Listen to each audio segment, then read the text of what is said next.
Welcome to Fullerton College Football on Sportsnet, USA.net. Hey, I'm Mark Pavlovich, along with my partner Corey Neyland. We are the voices of Fullerton College Football, and it was field trip day.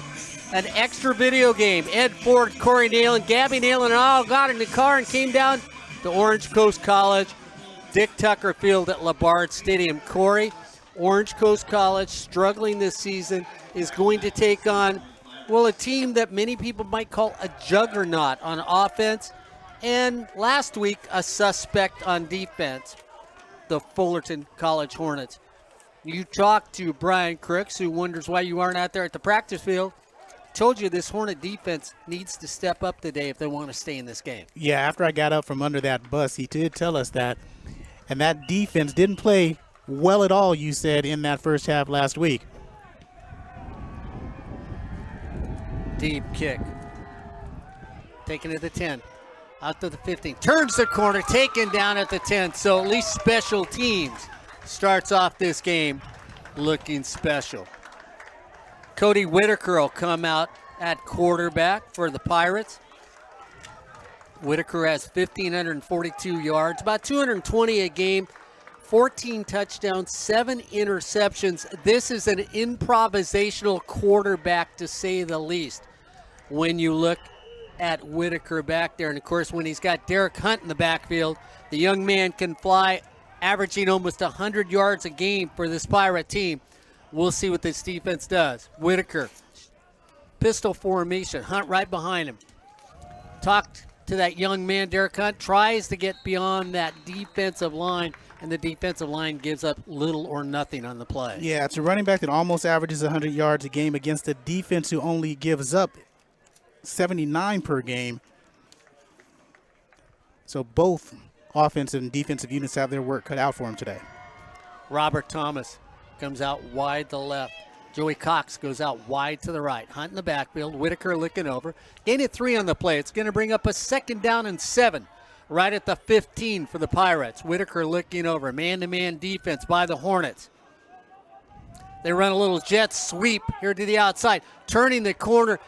And Corey, once again, a running back and a young man that can carry the ball. Joey Cox turns the corner. He's carried it only a few times for the Pirates this year. That's his 5th attempt in 8 games, but he gets a 1st down on the play. Well, Justin Parcells was sliding off the block, and he fell down right before the running back turned the corner, so that's what enabled him to pick up that 1st down yardage. 1st down and 10 for the Pirates, right across the 20 at the 23. Whitaker tries to get the Hornets to move. They don't. Looks over. Gets the play from the sidelines, like most teams doing now on the college level. Throw it out quickly out to the flat. Throw it out to the same young man that just got a 1st down, and he has been productive as a receiver. Joey Cox, 496 yards, averages 62 yards a game for this Pirate team. Offensive line, Zach Hickman, Will Martin, Drake Manzo, Freddie Campos, and Marcos Horduno up front for the Pirates. Gain of 7. It's going to be a 2nd down and 3 right at the 30. Hunt crawls up behind Whitaker. They look over at the sideline. Really almost, even though Whitaker's deeper, because Hunt's so close, it's almost a pistol setup for these Pirates. 2nd down and 3. Hands it straight up the middle. Hunt, the running back, struggles. It's not going to get to the stripe for a 1st down. It'll bring up a 3rd down and 2 for the Pirates. Hornets start out up front. Jose Bermejo, Dominic Sanchez, Quentin Janssen, Montre Bronner gets to start today. Xavier Chisholm, Justin Parcells, and Jamal Scott, the linebackers. Near side corners, D'Angelo Ross. Far side is Tim Gordon. The safeties are Javon Burris and Deshaun Taylor. Robert Thomas goes out wide to the right. Joey Cox, who has been the offense so far in this game, is in the slot on the left-hand side. Cox moves inside. Hunt's still in the backfield. The Hornets look like they're going to bring up the linebackers. They do. And right there, a slip move, and yet swallowed up if he can get it. Oh, nice stretch by Derek Hunt. 1st down for the Pirates. Parcells shot the gap, and unfortunately he tried to tackle high. Couldn't bring him down. Good upper body strength. And he picks up the 1st down as Xavier Chisholm wrestled him but not before they move the chains. Rutledge goes wide to the right. Cox stays in the slot on the left-hand side. Robert Thomas outside him on the left. Hunt in the backfield. First down and 10 for the Pirates. They're on the move. Slow and methodical is what they want to do. Keep the offensive ball out of the hands of the Hornets. First down and 10, right at the 33. Throw over, taken right there, picked up and dropped, so it's going to be a completion, fumbled out of bounds. And so Rutledge makes the catch, then drops the ball. Reaching for that first down marker as Tim Gordon pushes him out of bounds.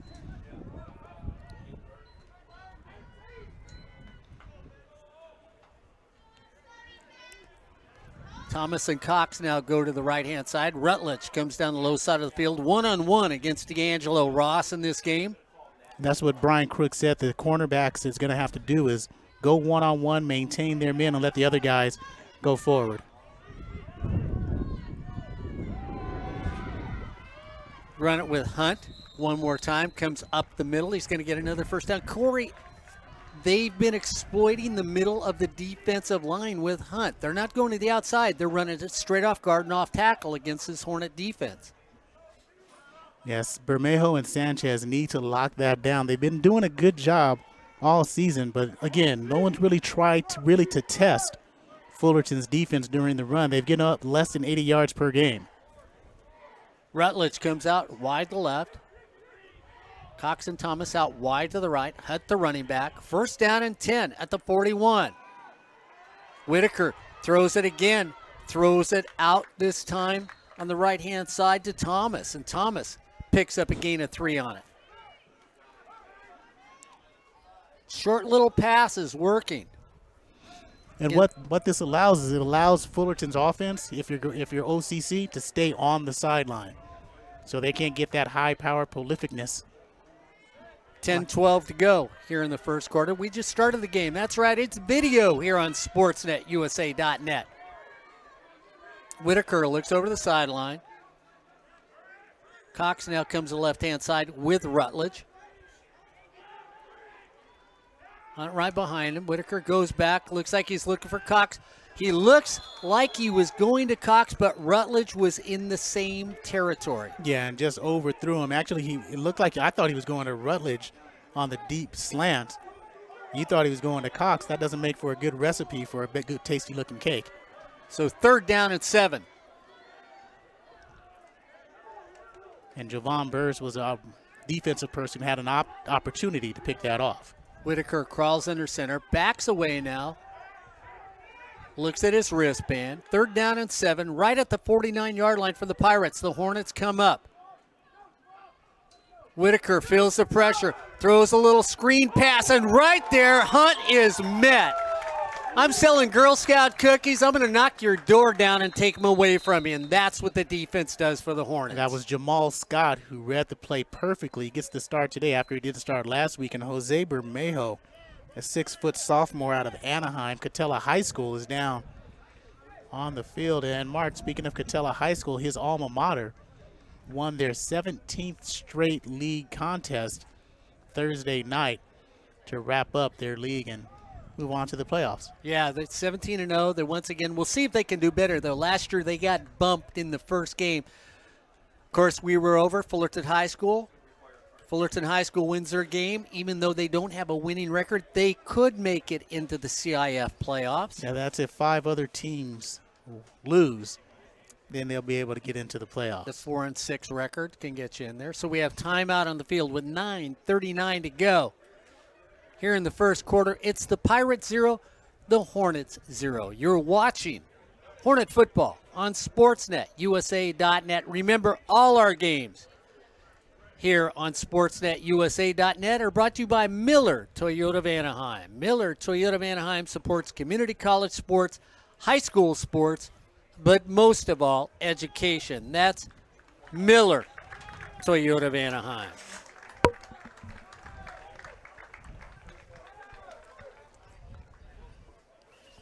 So he's going to slowly lift. Corey, at least he's putting pressure on, and you don't know if it's the ankle or the knee. Of course, you see Juan Cuevas out there, one of the finest trainers in the nation, the best trainer here in California. And you know, look at Juan Cuevas. He takes all those graduate students from the different universities. They come over to Fullerton Community College to work with Juan. So if there's such a thing that if you're going to get hurt with this team, you've got the best trainer in California, Juan Cuevas, out there.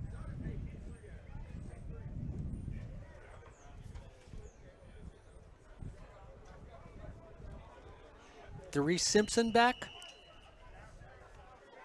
So Darice Simpson back deep for the Hornets. He's going to stand at his 12-yard line. Pressure up the middle. Nice high spiral. Simpson's going to catch and backtracks at the 12. Tries to come down, and it's a blade of turf that brings him down right at the 15-yard line. So with 9:20 to go, the Hornets go on offense for the first time. It's the Pirates 0, the Hornets 0. You are watching Hornet Football on Sportsnet, USA.net. Remember, this is a doubleheader. Right after this game, Golden West College will take on Grossmont. That's right, Rashawn Haylock will be out here later on tonight. Golden West, undefeated in conference. Jordan Hoy, Corey Neyland's Player of the Year, out there on offense. Philip Butler in the backfield with him. Hands it off to Butler. Butler turns the corner. Gets past the 20, stays on his feet, and Butler comes out to the 22. So a running play by the underused running backs we talked about last week. Gain of 8. Pitch to Butler. Butler turns the corner. Goes across the 30. Wait a minute. Were the coaches listening to Sportsnet USA.net last week? Corey Neyland, 2 running plays in a row to Philip Butler. 2 running plays, 21 yards for Butler. Running behind the offensive line, Nathan Trent at center, right guard. Emil Graves, right tackle is Muhammad Jefferson. Delton Crandall on the left side, and Marshall Evans, the left tackle. Justin Walker out wide to the right. Grossman in the slot. They go back. Across the middle of the field. Asante Wilder at the 50-yard line. Ball comes out, and they're going to call it a fumble. Corey Neyland says it should come back, and it is coming back. No, it shouldn't come back. It should? No, it should be a fumble. It should be a fumble. He tackled Asante Wilder on his back. So Asante Wilder never touched the ground. He was on top of the defensive player. So it's a fumble, but why did they stop the play? Because they're saying he was brought down and tackled, but he never came down. He never came down to the field of play. See, I thought they were stopping it because it wasn't a fumble. So at the 45-yard line, Wilder catches the football. Like Corey said, he gets taken down, but he lands on the defensive player. The ball comes out, therefore it's a fumble. I did not think that the player got hit, and when they whistled the play to stop, I thought it was because they said it was never a fumble. And since this is a confusing play, what they're going to have to do is, since they stopped the play, it's going to be a fumble. Orange Coast recovered. Should be Orange Coast ball at the 45.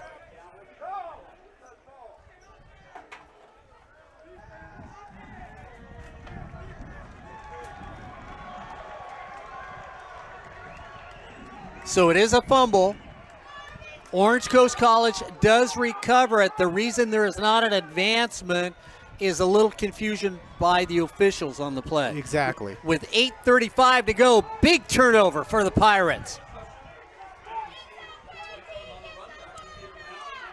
So they made a little mistake on that, but anyway, Robert Thomas comes out wide to left. Joey Cox in the slot. Rutledge out wide to the right. Whitaker at quarterback. Derek Hunt, the running back. First down and 10 for the Pirates on the turnover at the 45 with 8:35 to go here in the first quarter. Corey Neyland, Mark Pavlovich, Ed Ford down by the field. Whitaker brings them out. Whitaker throws it over here. Cox takes it. Sutter steps, gets it up to the 50, maybe the 49. We'll see where they mark him. I've got him down right at the 50. That's where they're going to spot it at. Gain of 5 on the play. As Dwayne Wood comes up from safety, he's in there for Deshaun Taylor. Robert Thomas out wide to left again. Joey Cox, slot receiver on the left-hand side. Rutledge out wide to the right. Second down and 5 at the 50. Whitaker comes up, bump and run by the defense now. They got Whitaker looks. He's going to Rutledge. Rutledge looks like he's got the play, brings it in, drops it, catches it, and drops it. Corey, he had his man beat. Andre Pierman, if he turns around, he's right there to make the play. He makes the play anyway by bringing his hand up in between the receiver's hands, knocks it away, but it stayed up in the air. The receiver came back down with it, but then dropped it as he hit the ground, as you said. Decent coverage. Turn your head, make it more clean. Robert Thomas goes out wide to the right. Joey Cox in the slot. So far, Orange Coast utilizing only 3 receivers. Rutledge on the short side of the field. Hunt in the backfield. Whitaker, third down and 5. Going to throw over the middle. Throws it to the reliable hands of Cox, who has been outstanding as a receiver this year. He's got 8 touchdowns for this Pirate football team. As you saw, Xavier Chisholm was there putting pressure on Whitaker. But nice job floating it to Cox for the first down. Rutledge outside to the left. Cox in the slot. Thomas out wide to the right. So the Pirates in Hornet territory. First down and 10 right at the 44-yard line. 7:26 to go here in the first quarter. The Pirates are moving. Hand it off to Hunt. Hunt goes off left tackle. Keeps churning those legs, and by the time you take him down, it's a gain of 8. Yeah, you can tell the offense of the Pirates really wants to move the ball and really keep their defense off the field, as it was Nick De La Rocca who's in for Jose Bermejo on the interior. Now Marcus Lewis checks in for Dominic Sanchez. Second down and a long 2 for the Pirates at the 42. Whitaker taking his time. They really are methodical when they come out. They don't huddle up. They go to the line. They get the calls from the sideline. But the Pirates are milking the clock against the Hornet team. Second down and 2. Trying to catch it. They hand it off under the lay to Hunt. Hunt gets away from one. He's not going to get enough for a first down. Yeah, he's evaded every first contact. That time it was Jamal Scott, and the second person has to bring him down, so a 3rd and 2 instead of a 3rd and 4. Big third down play, and you sort of think that the Pirates, where they're at right now in the conference, they'll go after this even if they don't make it, where it's 3rd and an easy 1 for the Pirates right at the 36-yard line. Rutledge out wide to the left, Cox in the slot, Thomas out wide to the right. Derek Hunt, the running back. They hunt it up to Hunt, and Hunt is met in the backfield and loses the football. And that was everybody. Marcus Lewis, Justin Parcells, Jamal Scott all in the backfield, and Montre Bonner comes up with the loose pelota. So the Hornets say, well, we'll give you one, we'll take one back. Here's a dime, give us a nickel, we'll add 3 cents to it. That's almost even. First down and 10 in the 40. 5:48 to go. Bonner's got 5 knockdowns this season, but then that's his first fumble recovery of the season. Getting his first start of the game. Marcus Grossman out there for the Hornets. Asante Wilder in the slot on the right-hand side. Jerome Gross outside of him on the right-hand side. Grossman goes in motion. They throw it to Grossman over here in the flat. Right there on the money. Turns the corner, gets up to the 50. Corey, he hesitated. He thought the pass was just a little too far out in front of him. Nice throw by Jordan Hoy. Yeah, nice execution. That's just a long toss play. Samaj Bilal with the tackle. Hoy brings him out quickly. Hands it off to Butler one more time, trying to turn the corner. It's not Butler this time. It's Wood that's in the backfield. So Anthony Wood comes in and turns the corner. Anthony Wood's granddad, Montecero, in the stands today. Saw him before the game. Look for him to have a big game as well. Butler now back in the game. Out wide to the left is going to be Jordan Huffman and Sante Wilder in the slot on the left-hand side. Philip Butler now in the backfield for the Hornets. Jordan Hoy takes it, fakes it to Butler, keeps him himself, gives a foot, takes it away, first down. Fullerton, an elusive. I guess we can't put enough adjectives around this young man as a quarterback. Yeah, elusive, sneaky, crafty when you think about it. It's like a 2-on-1 fast break when they have that zone blocking up front, and that defensive end he's really lost. Jordan Hoyt goes back, looks for Williams, a tight end in the middle, bounces off everybody's helmet. Jump ball, nobody comes down with it. Incomplete pass. Yeah, Williams was looking out instead of up. If he looks up, he might have had a chance for that. And that's good coverage down there by Garrett Groots. So it's going to bring up a 2nd down and 10 for the Hornets right at the 36. Williams now in the backfield. Wood back there. Dries Simpson now out wide to the right for the Hornets. 2nd down and 10 right at the 36. Jordan Hoyt. They run the flea flicker. Simpson all by himself, takes it in stride, touchdown Hornets. No flags on the play. That's how you execute the flea flicker. 2nd touchdown of the season for Dries Simpson of Fullerton College. So the Hornets get on the board with 4:40 to go here in the first quarter. Got a corny joke for you, Mark. I'm ready. That's a flea flicker. Dries Simpson, Jordan Hoy, my friend.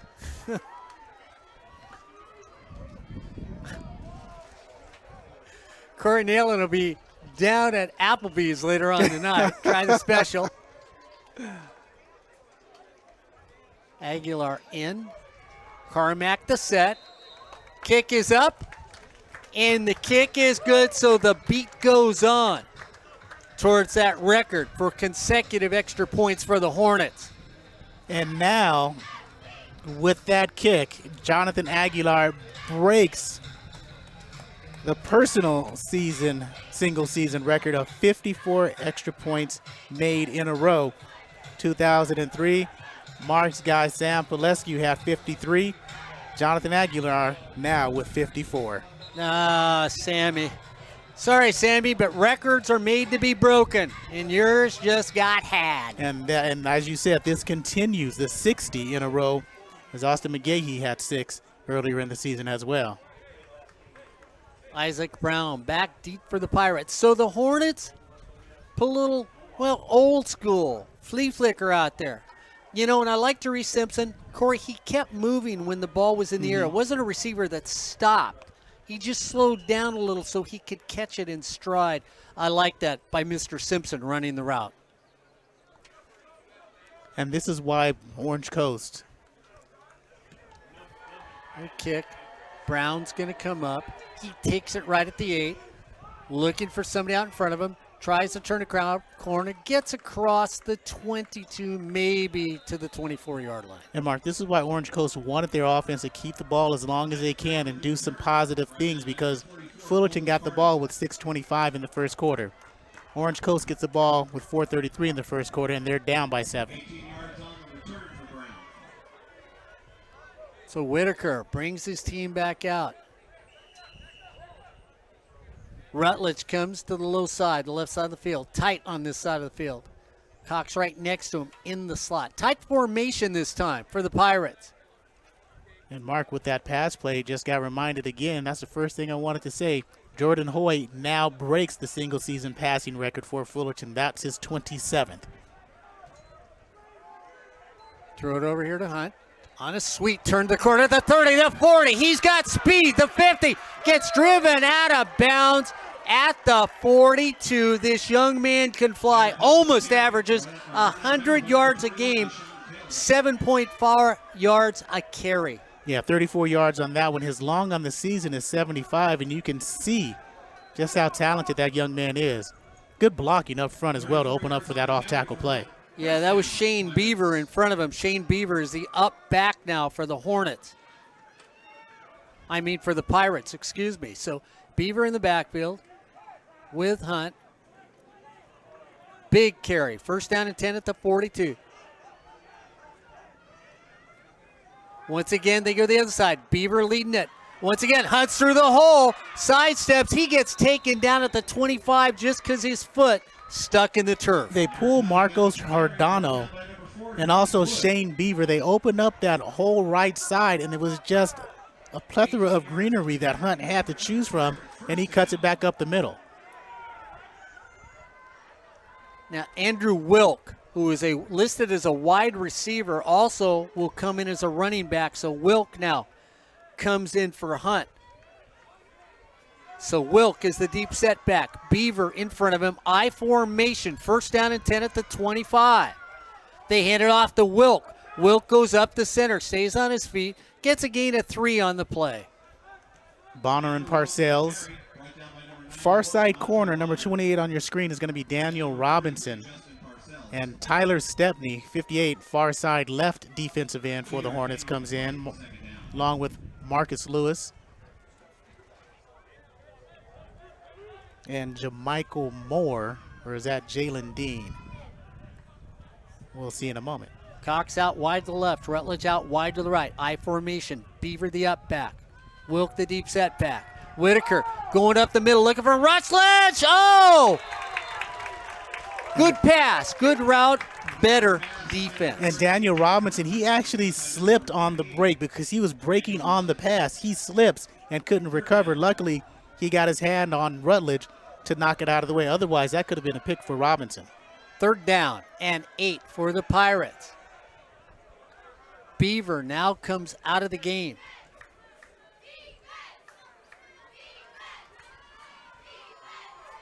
Perales now goes wide to the left with Cox in the slot next to him. Rutledge out wide to the right. Wilk the running back.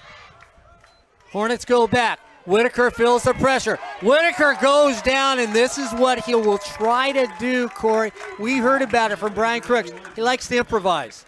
But he couldn't improvise because Parcells and De La Rocca up front, Stepney on the far side, Bonner, who gets the sack on the right side, the near side, he's there, and there's nowhere to improvise it to. It's going to be a loss of 13 on the play. Whitaker stays there, hunts out, comes in the game. Rutledge goes wide to the left. Cox is out wide to the right. Thomas now back in the game. Hunt the running back. 4th down and about 23 for the Pirates. Whitaker goes back. Here comes the pressure. Going deep down the middle of the field. Double coverage. Tipped away, and again. No, that wasn't good, Mark. I'm not going to say that was good for Tech. Good tip away by Deshaun Taylor, but he almost got beat. A little bit more thrown, that would have been 6. He needs to be behind there or even with the receiver. Yeah, but he had double coverage that came over and helped out on the play. Because of that, they knocked the ball down. That's who I'm talking about. Okay. Now, I'm so talking that's about who you're blaming it that on. Deshaun Taylor came over. He's late. He got to let the receiver go behind him. If that ball was just completely aired out, it would have been T? That's a touchdown. Okay, so the Pirates have one slip through their fingertips with 1:55 to go here in the first quarter. It's the Hornets 7, the Pirates 0. You're watching Hornet football on Sportsnet, USA.net. Jordan Hoy brings them out. First down 35. But if you're a Hornet fan, you take a good D. Here they come. Once again, Phillip Butler steps over one person, gain of 1. No, maybe gain of, yeah, they're going to give him 1 on the play. You know what we were talking about in the car over about somebody's going to break one? You feel it, don't you? Yes, sir. Darius Simpson now comes in the game as a wide receiver. He's already got a touchdown today for the Hornets. DeAndre McNeil also in the game. Jordan Hoy. 2nd down and 8 for the Hornets. Hands it off to Simpson. Simpson dips in, dips out, turns the corner, sidesteps. He has it. Should have gotten it. We'll see if they're going to give him the sticks or not. It'll either be a first down or it's going to be a 3rd down and about 6 inches on the play. I think it's going to be 3rd down. Because when he tried to spin, he spun back out of bounds. But you see they're trying to get him the ball more because he is exciting. He's got speed. Jerome Gross now out wide to the right. Simpson on the right-hand side with McNeil. 3rd down and a very short 3 at the 45 for the Hornets. Jordan Hoy brings him up, takes a look, little hesitation, pump fakes, throws it. Jordan Hoy on that one just says, I'll take my big man over everybody. McNeil just looks huge. Flag in the middle of the field. Holding, downfield. So they get an offensive line player. And this is where we talk to the offensive line coaches. That Jordan Hoy has an option run play. And if they think he's going to run it, every once in a while, Corey, he'll get that and stop. And the offensive line is 7 yards down the field. Yeah, they might have to. I don't know if you can, how much of a safe word you can use down there that Jordan Hoy can trigger his offensive lineman to stop and see. But 3rd down and 6, the way they're moving the ball, you think this is okay. Anthony Wood now comes back in the game. Neal goes out wide to the left. Jordan Hoy looking over. Big 3rd down. The Hornets are at the 40. They're up by 7 with 19 seconds to go here in the first quarter. Here comes the pressure. Jordan Hoy feels it, rolls away, sidesteps, rolls away, tucks up, and then just says, you know what, here, I'm throwing it to Ed Ford in the very top row, out of bounds with 4 seconds. Nice play by Jordan Hoy. That's a nice play by the Pirate defense. No foul on the play. So they dropped the flag, and then they picked it back up, which I like by the officials. As Austin McGahee now comes in. He's averaging 37 yards a punt. We'll see what McGahee can do.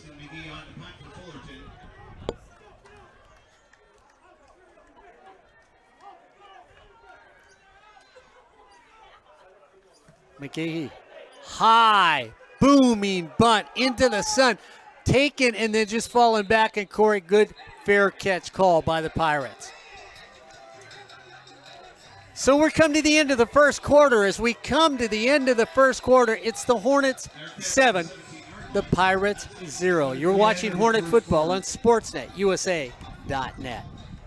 Remember, all our games here for Fullerton College football are brought to you by Miller Toyota of Anaheim. Need that new or used Toyota? Maybe you're looking for that Toyota that's just the right car for that junior college graduate. Well, where else go but Miller Toyota of Anaheim. Miller Toyota of Anaheim supports high school sports, community college sports, but most of all, education. That's Miller Toyota of Anaheim. And of course, we got pizzas behind us, not from Pep's, but hey, if you're going to buy pizza, Pep's Pizza in Yorba Linda, or maybe, well, we were up early and we were at the game early for Dunkin' Donuts. We should have ended up going to Dunkin' Donuts and getting that whole box of Dunkin' Donuts, taking our new car from Miller Toyota and just driven down the road. And we would have been able to do that because we had enough money from Anderson, Lynn and Associates, the best CPAs in Southern California. Roll it all together. We want to thank all our sponsors for making all these games possible on Sportsnet, USA.net. As we start the second quarter, it's the Hornet 7, the Pirates 0. You're watching Hornet football on Sportsnet, USA.net. Don't forget, Golden West College, right after this game here on Sportsnet, USA.net. Whitaker brings them out. 1st down and 10, right at the 12-yard line. Hunt the deep setback. The Hornet offense only have 7 on the boards. That's what the Pirates wanted. Whitaker looking, goes over to Cox, flips it over to Cox. Cox gets a gain of 6 on the play. It's going to bring up a 2nd down and 6. 2nd down and maybe 4 for the Pirates, right at the 23-yard line. 6-yard gain on the play, 2nd down. Rutledge now says, I need to come on out of the game. So Rutledge quickly comes out of the game. 2nd down and 4.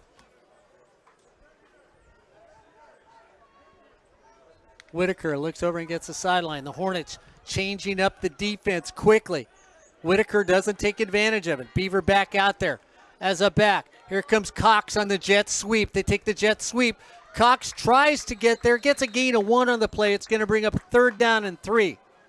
That's right, the Hornets only have 7. Run a flea flicker in the first play. Dre Simpson takes it in stride for a touchdown.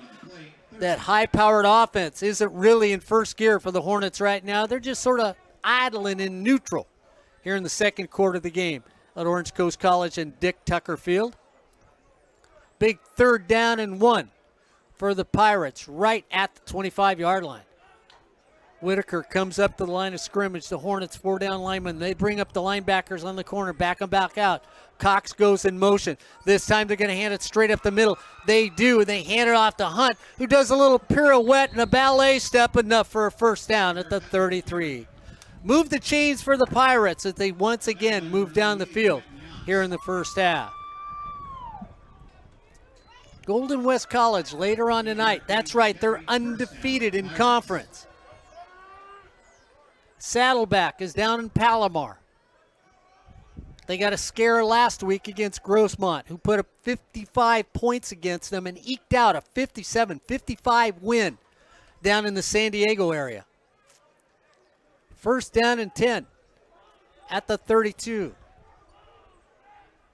Whitaker looks over, runs a little option, take to the outside, taken in the backfield, and then taken on a big hit right at the 31-yard line. And that was Jamal Scott, who just came through and leveled Wilk in the backfield. Hunt comes back in the game as a running back. Rutledge comes out wide to the right. Cox goes out wide to the left. Hunt back in. Second down and 10 at the 33. Whitaker slowing it down just a little. 12-20 to go here in the first half. Hornets up by 7. Second down and 10. The Hornets start to bring it. They bring the house. Whitaker gets away from one, and he does. This is what he can do. He can improvise and go down the field all the way up to the 50. First down for the Pirates at the 50-yard line. So the Hornet defense didn't do what they wanted to do, as we have 2 players down on the field. So timeout on the field with 12:06 to go, as a couple players got hurt on that one. It'll be first down and 10 at the 50. So tonight, Golden West College with Rashawn Haylock here on SportsNetUSA.net. LA Valley, Ryan Osborne later on tonight here on SportsNetUSA.net. And Sacramento City College with Randy Retier. Randy's been doing our games for the last 5 to 6 years up in Sacramento. Always want to thank Randy for the great job he does in Northern California here on SportsNetUSA.net. So a few games going on. Basketball next week for the Hornet tournament here on SportsNetUSA.net, 9th, 10th, and 11th. Make sure if you like basketball, be with us. That's right, Corey Neyland and his Minions of Media Madness will be out there for those games.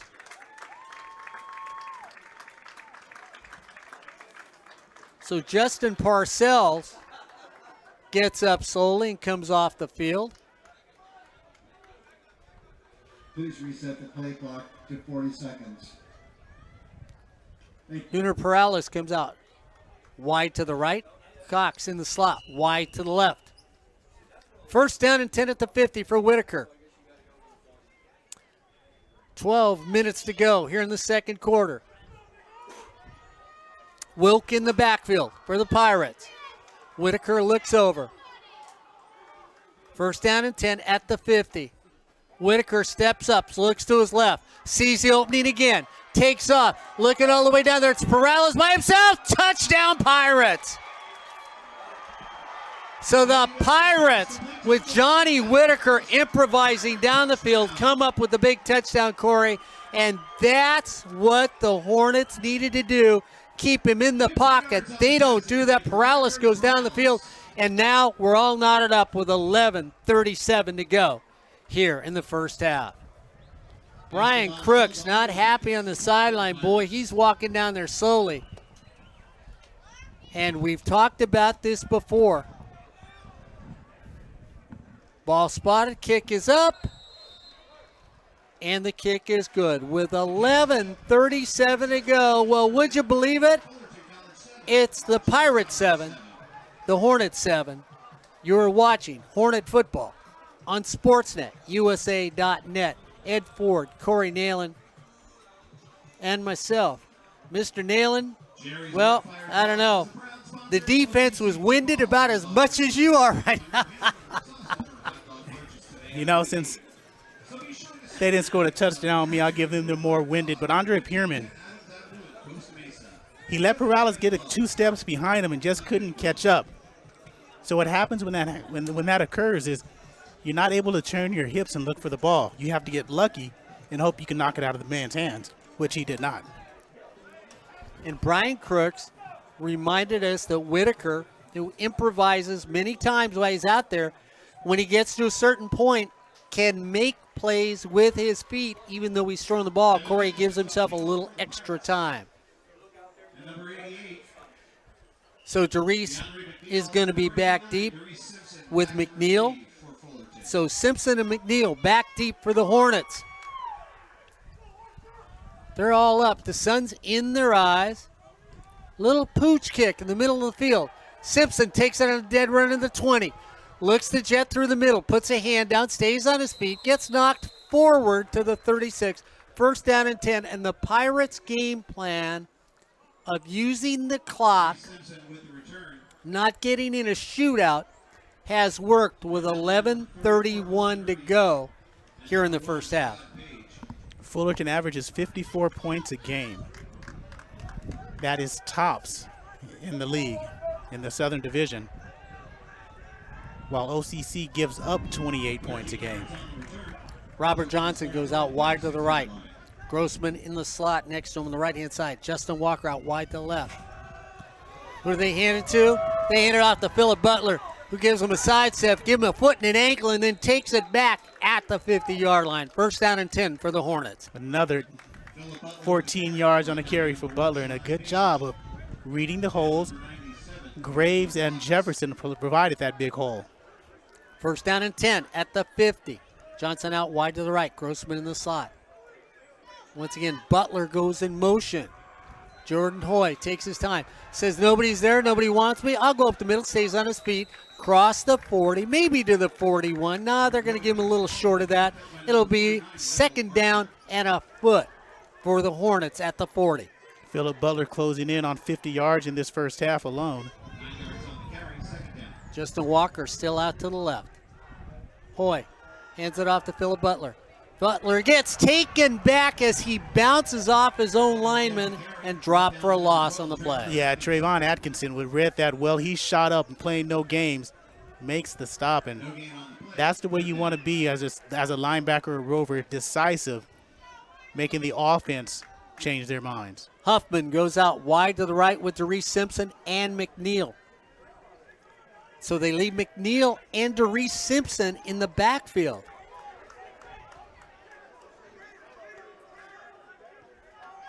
So McNeil and Simpson, they hand it off to McNeil. McNeil does not get the first down. It'll be fourth down and 1 at the 40. And you got to go for it. Atkinson was in there, but again, Brandon Safford, he penetrated so deep that he was a yard in the backfield when the handoff occurred.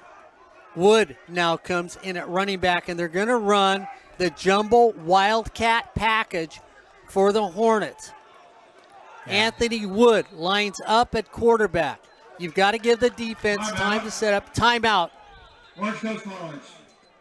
So the Pirates call timeout with 9:40 to go, Corey, as the Hornets bring out their jumbo package with Wood as a running back and then offensive linemen in front of him. It's basically 10 offensive linemen and a running back. Yeah, and this time you had 9 offensive linemen. Sean McNeil, the wide receiver, he was in as basically a slot receiver in tight. And Wood as the running back. Yeah, you got 2 big old offensive linemen in the backfield with you. You expect a run, but where they're out on the field, you got to think, can Anthony Wood throw the ball? Yeah, he could. I mean, I've seen him throw it in practice. So it's possible with 9:40 to go. Little surprised because I like what the Pirates are doing. You've got to love what Orange Coast College is doing. They're using up the clock. They're being methodical. They're not in a shootout. And it has worked for them here in the first half at Dick Tucker Field at LeBard Stadium on the campus here of Orange Coast College. Looking for a great place to go. Looking for beautiful weather. Oh, wow. Community College down by the beach. Weather's great. Great facility. Why not come to Orange Coast College? What a fantastic community college to come to. Justin Walker goes out wide to the right. Jordan Hoy now back in at quarterback. Fourth down and a yard. Hoy takes it himself and doesn't get it. And Orange Coast saw that coming from a mile away. That was like, you want chicken and dumplings? That's what I'm serving you, so you better eat it. Yeah, I mean, they just said, give me the gravy, too, because Philip Butler, again, he's had a big first quarter and a half. On that sweep play, he's got enough speed to pick up that yard and move and get that first down and keep going towards the end zone. That time, Hoy tried to keep it himself. And like you said, chicken and dumplings with gravy. Orange Coast Pirates ate it up. And the defense for the Pirates worked 9:35. Realize if the Hornets were to lose this game, playoff city is out the window. They need a victory. I tell you this, if they lose this game, I'm staying up here till all the coaches leave. They lose this game, have fun at practice next week. Whitaker brings him out. Parcells got hurt earlier. They throw it out to Hunt.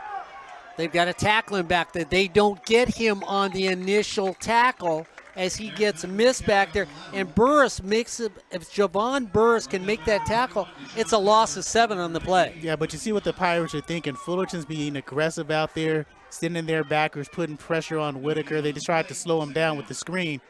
But again, the defense was superb on the outside. Rutledge out wide to the right. Cox in the slot on the right-hand side. I formation. Beaver the up back. Hunt. They've run the flea flicker. Going down the middle of the field, and Javon Burch says, no, I've got it. And double team knocks it up. So I'm going to go back to you. Better defense on that play? That was an excellent, perfect defense against a flea flicker. Javon Burch didn't fall for it. Deshaun Taylor was there as well. D'Angelo Ross got nobody to cover, so he was in the vicinity also. And again, that's why D'Angelo Ross, and I hope I don't jinx him now, is my vote for the defensive player of the year in the league because he takes away one side of the field. 3rd down and 10 at the 40 for the Pirates. Whitaker's been able to make this up with a little improvising. He goes back. Here they come. Hornet said, no, you may come up. He's going to throw it up once again. Ball goes up. Ball is out of bounds. Incomplete pass, and the defense made him give it up quicker than he wanted to. And that's what you have when Tim Gordon is outside and D'Angelo Ross also on the opposite side. You can go one-on-one. But again, it's Justin Parcells who leads the Southern League in sacks on the season. Didn't get one there, but provided the hurry. So 8:47 to go here in the second quarter. Yeah, that's right. Orange Coast College and the Hornets. We're knotted at 7 here on Sportsnet, USA.net. Dries Simpson steps back, trying to look into the sun. Says the referee, can I borrow your sunglasses? I'm having a problem seeing the football. Here comes a rush, up, end over end. Simpson says, I'm going to take it on the dead run. He does. Off his shoulder, spins away from one, dips to the outside, looking for a block, puts it in first, second, third, and he had no place to go as they take him down at the 17 with 8:34 to go here in the first half. Zareel Williams was there. And again, Simpson, like you said, had no place to go because it was good downfield coverage on that punt. Everybody stayed in their lanes. You know what? If we could steal maybe one of those cameras that's out there, we could roll Gabby Neyland down in the end zone with the rest of the camera people. You know, I was thinking right now where that tripod is in the corner. Yeah, put Gabby over there and just say, keep clicking the button. Hopefully nobody runs a fade route. Grossman goes out wide to the right. Walker with him on the right-hand side. Jordan Hoy, shotgun formation, 1st down and 10 at 17. Goes back, feels the pressure, gets taken down, and the Pirates are just being fierce on the defensive line. And that's Daniel Garcia. No quick hitting plays for the Hornets right now. So that allows that interior to get up front and force Jordan Hoy to move around, and downfield coverage was nice as well. Gross out wide to left. Asante Wilder in the slot on the left-hand side. Walker out wide to the right. Grossman in the slot. Now Grossman goes in motion from right to left. They hand it off to Anthony Woods. He's got people in front of him. He gets tripped. The ball comes out. They're going to say he's down, so they're not calling it a fumble. So he gets that loss back. It brings up a 3rd down and 9. Pirates 3 and 5 lost to Golden West last week. Playing inspired today. Jordan Hoy says, I'll throw it over to Grossman. He's got to get up the field if he wants a 1st down. He doesn't make the 1st down on very good tackle by the Pirates. That's just solid defense. I mean, Fullerton, it looks like they were afraid to make a turnover or a mistake to happen, so they played it safe, trusting their defense. So John Simon is going to be back. Simon's going to stand at his own 42. That is 38. McGahee averages 37.8. Here comes the pressure. Gets it off. High pitch shot in the middle of the field. Needs to get a Hornet bounce. It does. Crawls its way over the 40 and takes a nap right at the 37. 6:40 to go. It's the Hornet 7, the Pirate 7. You're watching Hornet football on Sportsnet, USA.net. Corey Neyland, Ed Ford, Justin Burch. We're all here today at LeBard Stadium. Coming behind us, Rashawn Haylock, the franchise Golden West College football on Sportsnet, USA.net. Randy Retier, he taking his time in San Francisco area on Sportsnet, USA.net. Little Sacramento City College going on up there. Sacramento, San Francisco, Same area. Same area. It's all politics in Northern California. We know that. It's like saying Southern California, Fresno, same area. Yeah, same area. Whitaker brings him out. He says, watch this one. Brings him out. Hands it off to Hunt. Hunt goes off left tackle. Gets a gain of 9-10 on the play. First down, Pirates. You're going to say second. Corey Neyland says, Mark, you're giving away too much real estate. Yeah, and the excellent delayed draw plans. I mean, Fullerton is just rushing up the field with reckless abandon, and that delayed draw sees Hunt just fly right by him. Second and about 4.5 inches for the Pirates. Oh, let's make it 4 just for fun. Rutledge out wide to the right. Cox out wide to the left. Beaver the up back. Hunt the deep back. Whitaker looks over. Says, hey, this is makeable. Second down and 4 inches. Anybody can make this. Take your shot downfield. Comes up to the line of scrimmage. Backs off quickly. Now he comes back out and says, wait a minute. I can't figure out what to do with 5:51 to go. The Pirates call timeout. With 5:51 to go, it's the Hornet 7, the Pirate 7. You're watching Hornet football on Sportsnet, USA.net. A little Hornet football, but then we transition into Hornet basketball next week here on Sportsnet, USA.net. 9th, 10th, and 11th, right? Wednesday, Thursday, and Friday, all games at 7 p.m. Video. Fullerton College Classic has Fullerton that first game on Wednesday. Will take on some team from San Diego. Perry Webster's got some basketball players on that team this year. Fullerton College will make state this year. They've got a talented team, an interior presence that really should serve them well. So we'll see if that happens. Make sure you tune in next week, Wednesday, Thursday, and Friday, and then next Saturday.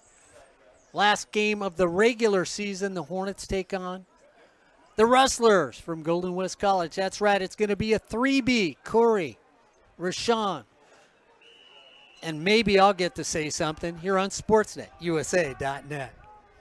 Whitaker brings him up the line of scrimmage. Hands it straight off the middle. First down. So give it to the up back. Run it right up the middle. Fullback says, yeah, I get my one carry of the game. First down. Look at my stats. I'm moving the team. 5:47 to go for the Pirates. They're at midfield. 3-yard gain on the play. First down, Pirates. So the Pirates looking with 5:35 to go, feeling like they could take the lead in this game. Well, the team got scolded last week. Maybe they're looking at it again this week. Here they come. They run the sweep. Ball goes on the ground. Ball still on the ground. Hornets have the football. So as the pitch happens, Mark, the back, was that Cox? Yeah. That was Cox, was looking for the rush and looking at the rush instead of looking at the ball. As Jamal Scott comes up with the fumble recovery, he was looking for the rush on where he can go after he gets the ball, but he never had the ball, and he goes down. And he's still down. So we hope this really talented young man for the Pirates, and he's got a hold of his shoulder, Corey, with 5:17 to go here in the first half. We hope he's not hurt. A very talented young man for Orange Coast College. Like we said, don't forget, later on tonight, Golden West College takes on Grossmont tonight here on Sportsnet, USA.net. LA Valley, well, they need to win tonight to stay undefeated here on Sportsnet, USA.net. And then Sacramento City College, Randy Retier a little later on tonight. All those games here on Sportsnet, USA.net. So the Hornets get another turnover with 5:17 to go here in the first half. Jordan Hoy, new Fullerton College record. Aguilar, a new Hornet record. So records to be broken, but it means nothing if you don't make it to the playoffs. It looked pretty, but that's all it was, pretty. They bring them out at the 47-yard line. First down and 10 for the Hornets. Wood goes in motion. Jordan Hoy looks at him, throws to McNeil. McNeil at the 40, across the middle of the field, holds on to it, down at the 35. So you send Wood out to the right, you look his direction, and then you come back to your big wide receiver. Yeah, Jordan Hoy averaging 9 yards of pass play for completion. Hoy goes back again, looks the same direction. This time, throws it over there, easily taken out of the air by Robert Johnson. So Robert Johnson gets a gain of 4 on the play. Johnson out wide to the left. McNeil in the slot on the left-hand side. Huffman out wide to the right. Second down and 6. Handed off to Wood. Wood goes off. Right tackle. Gets it close to a first down. It's going to be down at the 26. I mean, he ran right behind the back of Jacob Bacon, and Jacob Bacon looked like a lead blocker on that play for Orange Coast. Third down and 1. So Hornets pick up the tempo at the 26. Jordan Hoy brings him back out. Corey Neyland, this time he gives it to Wood, a running back where you thought before when it was 3rd and 1, give it to that running back. This time they do it for a first down. Yeah, Wood is very talented. You saw him last year. Same as Philip Butler, come on the last 5 games of the season. So Jordan Hoy catches too many men in the field. Free play, throws over the middle of the field. Jeree Simpson can't reach down low enough. He looked like me running across the field with a bad back. Well, Jordan Hoy rushed the throw just a little bit. He got the offsides call he wanted, and he rushed it. He needed to take his time just a little bit more, allow Simpson to break open, or bring that ball up just a little bit, because that would have been 6 points. Yeah, he really was smart. It was an illegal substitution. They were trying to change out the defense. He saw 27 players on the field and said, well, we could still beat a team that covers us 27-1. Jerome Gross goes out wide to the right. Asante Wilder in the slot on the right-hand side. McNeil comes out wide to the left. First down and 5 at the 15. We almost get a jump. Now Jordan Hoy goes back, changes the play at the line of scrimmage. Backs off. Runs an option play. Taking it there. Wood turns the corner, goes over there. That's a play you'd like to see them run more of, isn't it? Yeah, until you don't get 4 and 5 yards to carry on that play, then you can stop it. But they've gotten 4 and 5 yards. 3rd and 2 is much better than 3rd and 6s. So it's going to be first down and 10 at the 11-yard line. Meal out to the left. Asante Wilder, Gross out wide to the right. What do? Hand it straight up the middle to Wood. Wood stays on his feet, tries to get into the end zone, takes it down to the half-yard line or maybe the 1. It'll be first and goal. Jordan Hoy says if they're going to start. Now, timeout by Orange Coast College. And the reason they call timeout is people will say the rule is you have to allow the defense to change. But, Corey, that's only after the offense is changed. So if you don't change personnel offense-wise, defensively, I have to change in time or get caught by the Hornets. Yeah, and Jefferson and Emil Graves and Muhammad Jefferson on that right side. You saw the hole on the screen that Anthony Wood was able to run through, and it's amazing he didn't get caught up and get caught in the end zone. But it's just, well, hopefully it's inevitable that the Hornets reach their promised land. Okay, now I've got to ask you, I know the game's tied at 7, but I mean, at least from my personal point of view, you know how I felt last week. I'm a little happier to see our running backs be a little more involved in the football game. I'm going to ask you, an added bonus for the Hornets, having the running backs involved in the game? Yeah, I just think it establishes for the next week against Golden West, and if they do make the playoffs or when they do make the playoffs, gives them another facet of their offense. They're already prolific. They're already one of the most prolific teams in Fullerton College history. It gives them an added facet. Now in at quarterback, Isaiah Jackson. So Jackson comes in at quarterback for the Hornets. Dr. J is now in there. Two big offensive linemen. Wood the deep setback. Dr. J, Isaiah Jackson now in there. We get motion by two, I formation, and we get timeout. So it should be illegal procedure against the Hornet. We had two people moving. It should be a timeout. Fullerton got it before the flag was thrown. Timeout. Fullerton. No flag in the play. Okay, so Corey Neyland calls it because he's throwing it, and Corey, these officials down over here, they tried a little hanky-panky. The hanky looked good, but the panky was wrong, and the Hornets almost got that yellow hanky at the end of the day. The problem with that, the hanky didn't even look good. There were two people running in the same spot going in motion.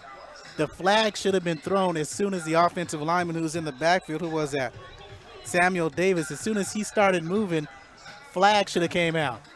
You know what? I think they were confused. I thought they thought that was Ryan Osborne out there with the dance team like he was last week on sportsnetusa.net, trying to move but just couldn't get his rhythm in the right direction. Remember, all our games here on sportsnetusa.net are brought to you by Miller Toyota of Anaheim. Looking for that new or used Toyota? No better place to go. That's what the Hornets could use right about now, that brand new Miller Toyota of Anaheim, so they could drive it in the end zone with 3:40 to go. Shade keeps moving on me, Mark. I noticed that.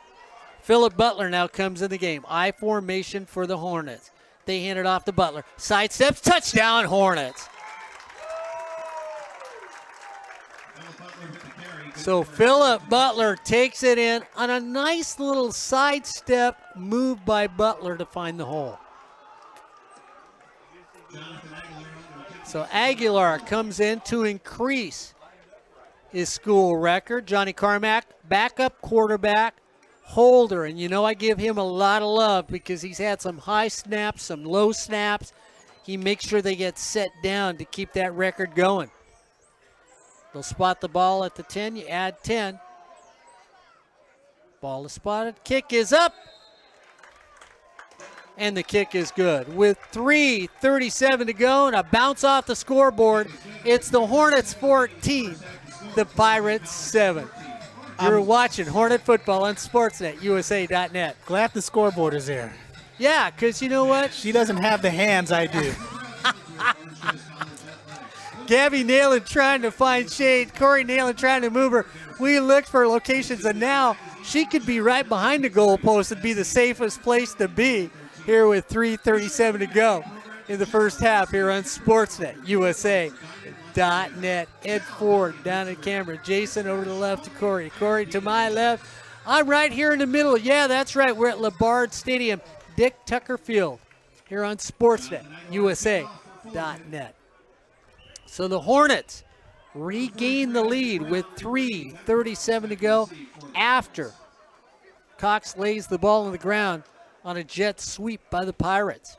The Hornets take that turnover and cash it.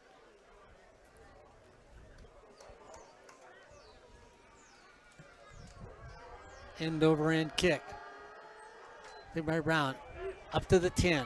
Slips at the 15 and taken down right there. So Isaac Brown tries to set his feet, can't, gets taken down at the 15. First down and 10 for the Pirates at the 15 with 3:32 to go here in the first half.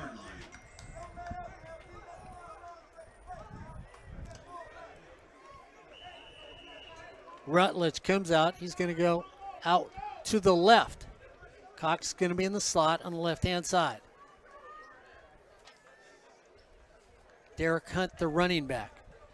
Beaver, the up back. Cody Whitaker, the quarterback. They give it on to Hunt on a pitch. Steps over one. Needs a block to get the outside. Turns the corner. Gets knocked out of bounds by Burch at the 35. And boy, he is racking up yardage against this Hornet defense. Yeah, we haven't seen any running back run this well against the Hornets, and that's another gain of 19, 20 yards. And Hunt just goes simply off tackle. And when your safeties have to come up and put a stop to it, the offensive line is doing a good job. This will be 1st down and 10 at the 34 with the 3:23 mark. First down, Pirates. And speaking of Hunt, 107 yards, thank you, Jason, already in the first half, and they're only giving up 79 a game. Rutledge comes out wide to the right. Walker in the slot on the right-hand side. Beaver the up back, I formation. Hunt the deep setback. Now Walker goes in motion. They hand it off to Hunt. Hunt goes on the left-hand side.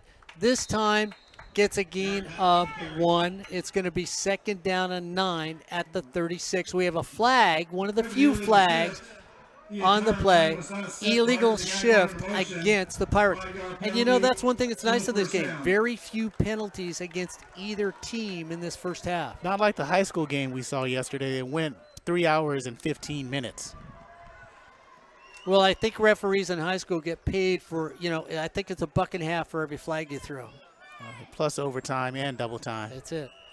Walker goes out wide left. Rutledge comes out wide to the right. Hunt still the deep setback. Beaver the up back. Whitaker looks over the sideline. Reads his armband to get the play. Walks up to the center. Then backs off. Then walks back up and says, we'll run from the I formation. Walker now goes in the motion the other direction. They hand it off to Hunt. Hunt this time gets back that 5+1. Play before, Mark. Justin Parcells guessed right, slowed up the play. Tyler Stepney stops him. This time he guessed left. Hunt went right. Offensive line took him to the left side. Picks up that 5+1. Thomas comes out wide to the right. Walker's next to him on the right-hand side. 2nd down and 9. Right at the 34. Here comes the blitz. Whitaker goes up. Ball gets knocked down at the line of scrimmage, so the defensive line does their job. Again, Quentin Yance, the 3rd batted down ball of the season. And Quentin Yance, he's looking to be an all-conference performer. It'll be interesting what they do in all-conference. We'll have our all-conference picks next week during the Golden West game. It's going to be interesting where Stepney and Yance fit up front. You know, Parcells and Ross will be there. It'll be interesting where the other defensive players will be. 3rd down and 9 for the Pirates. Whitaker, this is where he shines for this Pirate team. The Hornets say, well, we're going to come. We get flagged. And you love when it's a defensive back yelling at the white hat, hey, buddy, throw a flag. Somebody flinched over here out wide to the right. And that's exactly what they got. Who'd they get flinching on that? Walker? Hal Walker, yeah. So Walker flinches, and they said, well, we'll take you out of the game. We'll put in Perales now. We'll put him in the slot over here on the right-hand side. Perales 1 touchdown today. 3rd down and 14 for the Pirates. Hornets back off. They're going to throw it out here to the flat. And again, because of the defensive line, they changed the trajectory of the pass by Whitaker. And that was Yance again, so that's 4-2 today. And that ball was deflected. If it wasn't for the offensive lineman barreling down on D'Angelo Ross, that was going to be a pick 6. Dries Simpson moves up a little. He's going to stand right at the 30. So the Hornet defense says, well, 7 points, that's about enough so far, as the Hornets are up by 7, 14-7 here in the first half. Pressure up the middle, end over end. Dries is going to take it on a hop, lets it bounce, walks away from it, and he thought about going after Corey. Smart play that he doesn't touch it. Because the ball, he was expecting that second bounce, that third bounce to come up to him, take off and run. That ball never bounced up. He got away. Still enough time to score with 1:43 left in the first half. Quick first half. It's been a very fast first half. No penalties in this first half to talk about. Grossman comes out. Well, I guess our dean of athletics is listening to us in the high desert. He's in the high desert, right? David Grossman and Marcus Grossman, word on the street, distant, very, very, very, very distant You sure? relations. Okay.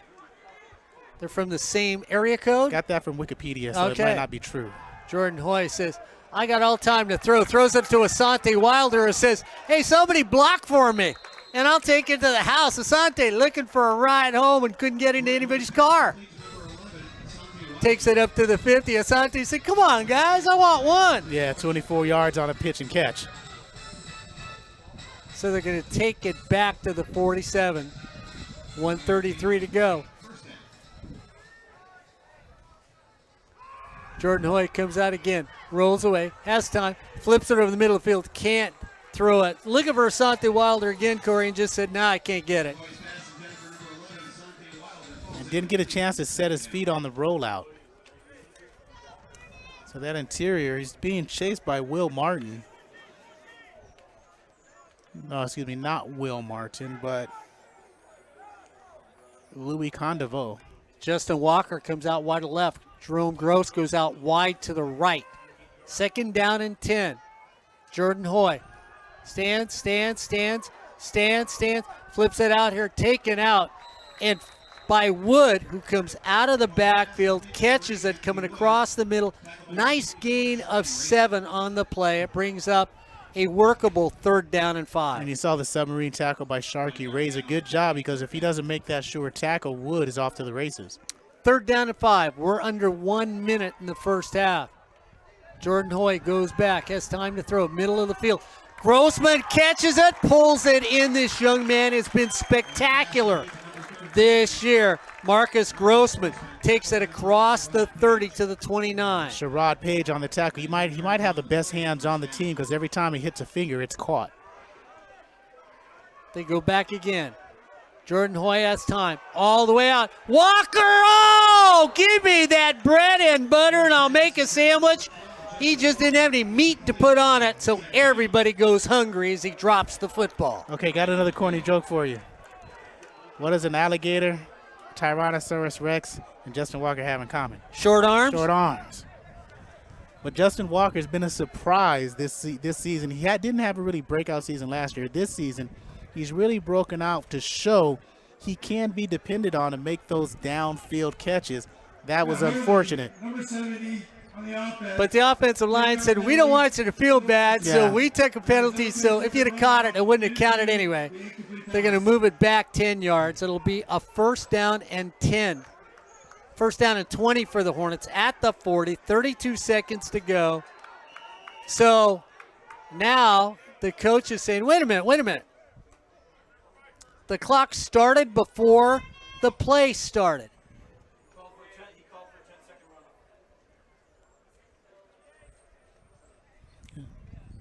So they say a 10-second runoff was called, Please reset the clock. Game clock to 36 seconds. but they're going to say reset it to 36. No, and there's not a 10-second runoff if you take the penalty. You don't get a 10-second runoff. Well, that's what they said. Nothing. Yeah, that's what timekeeper said. So it's 1st and 20. Grossman goes in motion from left to right. Hoy runs towards that pressure, has time, sets his feet, now flips it. Asante Wilder goes down for it, but it's an incomplete pass. And he's calling for Jerome Gross to go up the field more because there was space. The safety hadn't read, that's Page, hadn't read the play completely. Jerome Gross, if he goes up the field a little bit more, he has a 1st down. So it's going to be 2nd down and 20.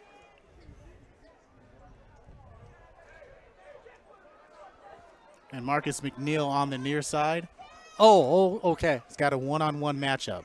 We'll see what McNeil can do. The big receiver. Jordan Hoy seeing if they're coming. They got 4 down linemen. They're coming on the corners. He runs away from the pressure. He looks for what Corey, what he talks about. He had his receiver open who was running on the inside. Receiver. He throws it on the outside. And the receiver needs to be on the outside on that play. That's just a quick 1-2 and throw. McNeil's got to be on the outside of that, right where the ball was thrown. On that inside, you're trying to get away from the safety, so you're not going to throw that inside. And now here they come with the double team. They back it up. Sharkey Reza to help. Reese Simpson now out wide to the right in the slot. Asante Wilder outside of him on the right-hand side. 3rd down and 20 with the Hornets with 25 seconds to go. Pirates almost come. Jordan Hoy says, well, come on and come. They hand it off to Wood. Wood stays on his feet, spins, gets across the 25 to the 23. The Hornets call timeout. And so the Hornets have 2 timeouts left, 18 seconds to go. I thought that was their second timeout used. Okay, so they have 1 timeout left. Okay, see, now everybody's confusing me. There you go. But that's a good play, but because it allows you on 4th down, do you want to make the attempt for a field goal? The longest on the year is, 37 yards is the longest for Jonathan Aguilar on the year. It's at the 23 now. You say go back to the 30. That's a 40-yard field goal attempt. And he's only 6 of 9 I think so you far. go for it.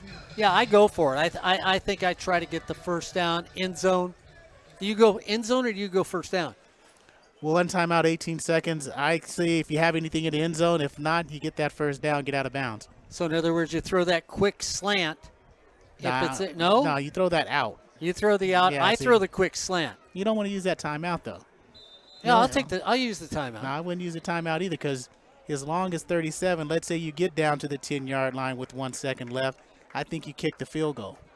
Grossman's going to go out wide to the right. Justin Walker with him on the right-hand side. Now, if you really want to get daring, Asante Wilder in the slot. Grossman, is that Grossman in the slot on the right side? On the right side, yeah. Those 2 guys are the 2 first looks if you're going inside because they can make 1 move. And then you got Walker out wide right, and you got Gross out wide left. Grossman goes in slot now, and we get timeout. So the Hornets use their last timeout. Now you got to go for it. Yeah. Now you're going for the field goal.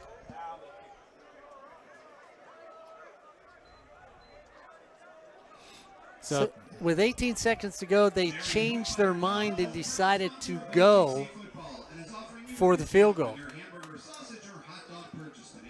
Possibly. Johnny Carmack is one of the quarterbacks on the roster. Yeah, they're going to kick it.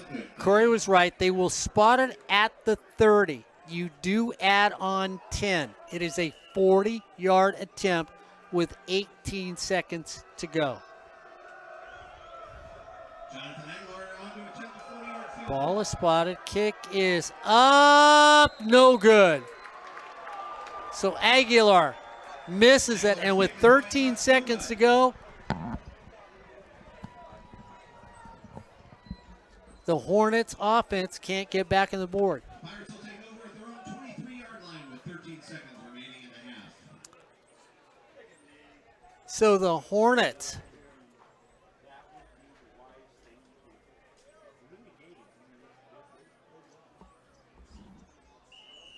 Cox is the deep setback. They're just going to take a knee with 13 seconds to go.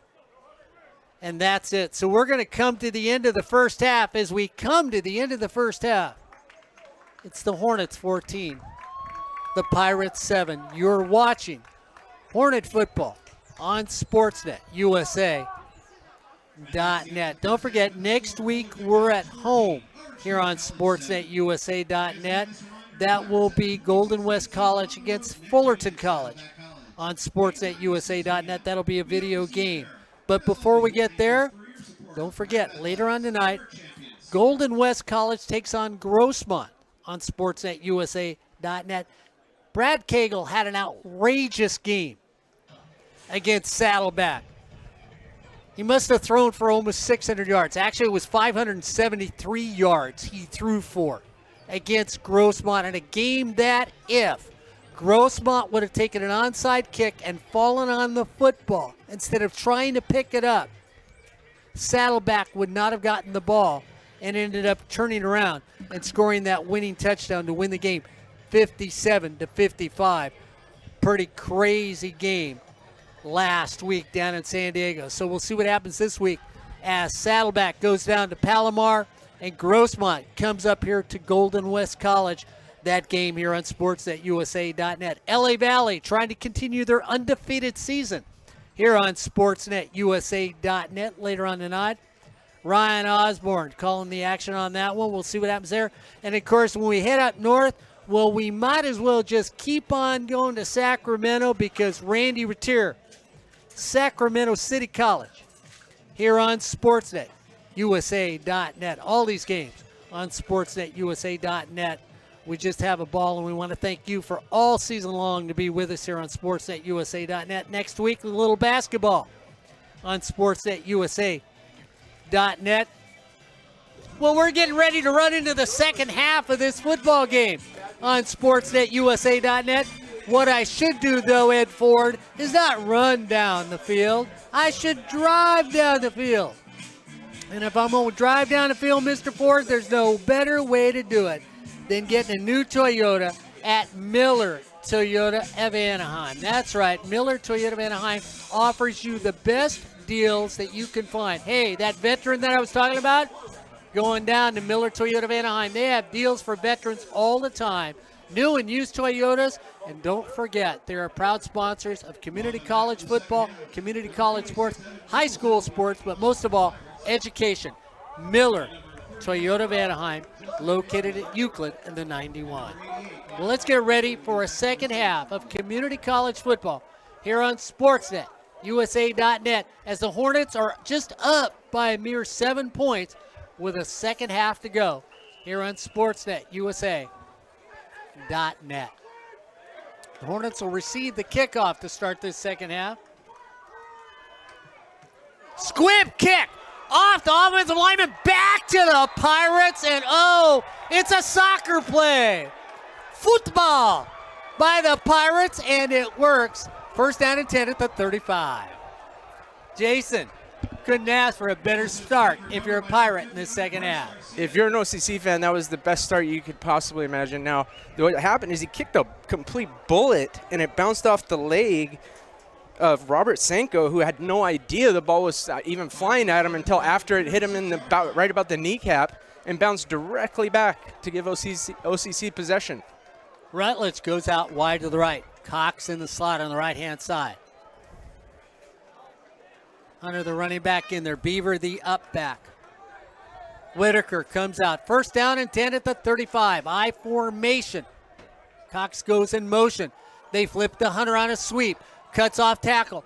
Stays on his feet. They take him down at the 40. Gain of 3 on the play. So the Hornet get a little surprised to start off this second half here on SportsNetUSA.net. Cox comes out wide to left. Rutledge goes out wide to the right. Second down and 7 for the Pirates at the 40. They're moving from right to left on your video screen. You watch it here on SportsNetUSA.net. Whitaker once again, I formation. Goes back, looking to throw a pass. Flips it over there, taken. First down for the Pirates. So again, the Pirates not trying to go deep, Jason, just playing a little short game to move down the field. Yeah, they've been using the short passing game. Obviously, they had the deep strike for 50 yards in the first half, but other than that, everything has been underneath. And Whitaker did a great job getting the ball away before Parcells got to him right there. Rutledge comes out wide to left. Cox in the slot on the left-hand side. First down and 10 at the 49 for the Pirates. Hornets looking for another thing. Hunt the deep setback. Derek Hunt has had a good first half in this game, over 100 yards. They run a sweep again with Hunt. Goes down there. This time, D'Angelo Ross comes up from the corner to make the tackle on the play. And Jamal Scott, he seemed to have been in the backfield most of the game tonight on both running and passing situations. Both of them got in the backfield to make a really nice play, and it looked like Hunt got a little distracted. He almost dropped the ball in the initial pitch, and as soon as he turned his head, there were two Hornets there to greet him. Rutledge now comes to the left. It'll be one-on-one against D'Angelo Ross. They look like they're running a jet sweep again. They're going to run a screen pass to Hunt. Hunt catches it, Nice straight arm by Hunt. Dances away, gets over the 50 to 47. You like that old school football. Want to tackle me? Here's my hand in your face. Let me push you to the ground. Gets a nice gain of 7 on the play. Big third down. 7-yard gain on the play, third down. Robert Thomas now comes out wide to left. Cox in the slot. Wilk now comes back and is running back for the Pirates. Rutledge goes out wide to the right. The Hornets are off by 1.5 yards. Free play. Push off. D'Angelo Ross knocks it down and makes a defensive play. But at the same time, it's offside against Parcell and the defense for the Hornets. Now, most of the time, Parcells has excellent timing in situations like that, but there his timing was just a tad off and ended up going and giving them a free play. Defense, 5-yard penalty, repeat, third down. So it's third down and now a skinny yard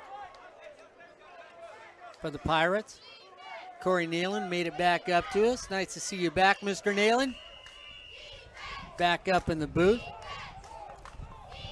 Rutledge, Thomas, Cox on the left-hand side. Trips over here. Whitaker looks over the defense. Fullerton comes up, standard 4-3.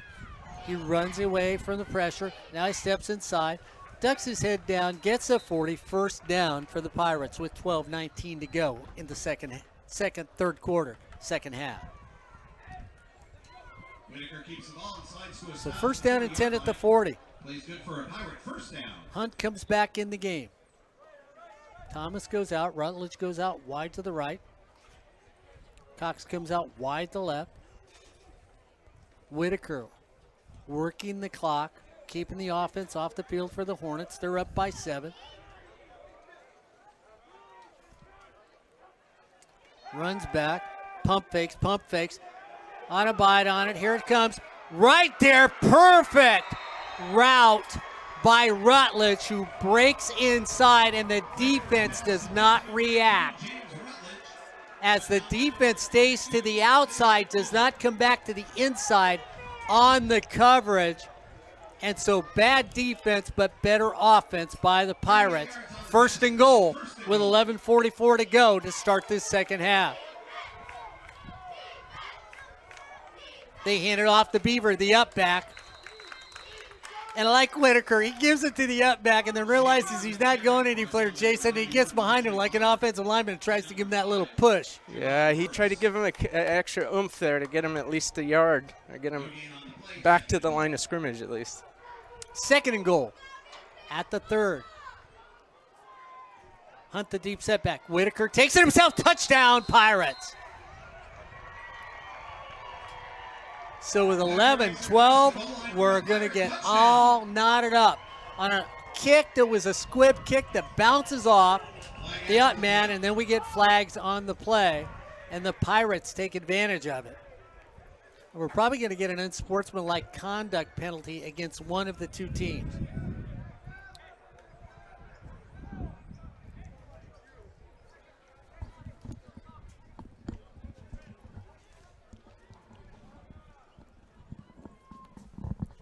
Play ball, unsportsmanlike conduct, number 98. Penalty will. And they're going to say unsportsmanlike conduct and Quentin Yance only. There are 2 people involved in that, one for Fullerton and one for OCC. But Quentin must have said that dirty word and gets that 15 yards. And again, on that drive, it was a nice drive by OCC. On that that pump fake route, Rutledge broke towards the ball. Tim Gordon played the receiver role and waited for the ball instead of being aggressive, being like a Ball is spotted, kick is up, and the kick is good. So with 11-12 to go, Corey, nice to have you back. We're tied at 14 here on Sportsnet, USA.net. And Rutledge played the ball like he was boxing out in basketball. Gordon did not, and that's how he got the inside position to get that down first and goal. And after that, they just did a wonderful job of punching it in and making this a game. This is not the game that Hornet fans were thinking coming in. Well, no, and realize when you looked at the Pirates kicking off. They were just driving the ball towards somebody, and if they didn't get it, that's okay, but the weight hit the up lineman and bounced straight back. I think it was designed just to do that. Do you really? I really do. The way he kicked the ball directly at Senko, I think it was exactly supposed to do that, and that's what they were hoping for. So we mark off the unsportsmanlike conduct, move it up to the 50.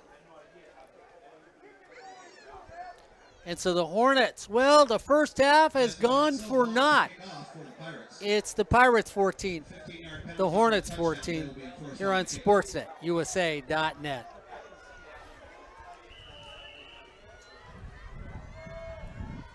And it's awfully quiet on the sidelines here at LeBard Stadium if you're a Hornet fan.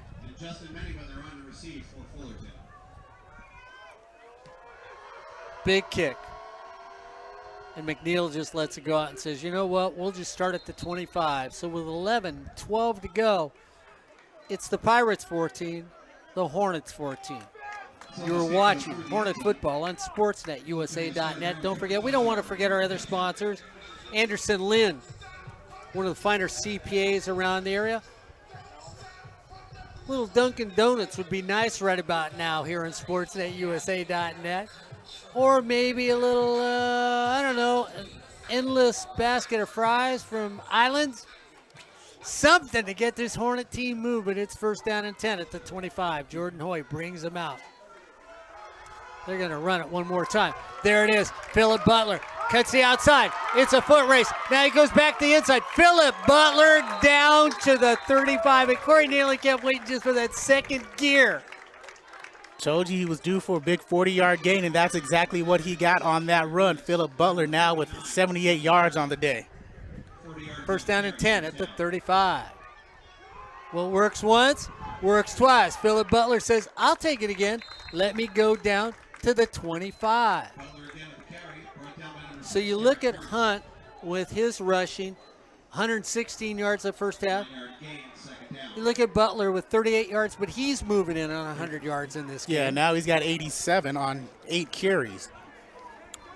Grossman comes in. He goes wide to the left here on SportsNetUSA.net. Robert Johnson goes outside of him on the left-hand side. Philip Butler stays in the backfield. Jordan Hoy gives it off to Philip Butler at the 20. Philip Butler, touchdown Hornets! 3 carries, 75 yards. Philip Butler and the Hornet offensive line get you 6 points. You know, and ladies and gentlemen, I wish we had a camera out in the booth. Come on, Corey, I see that smile on your face. And with that extra run right there, he is now over 100 yards on the day.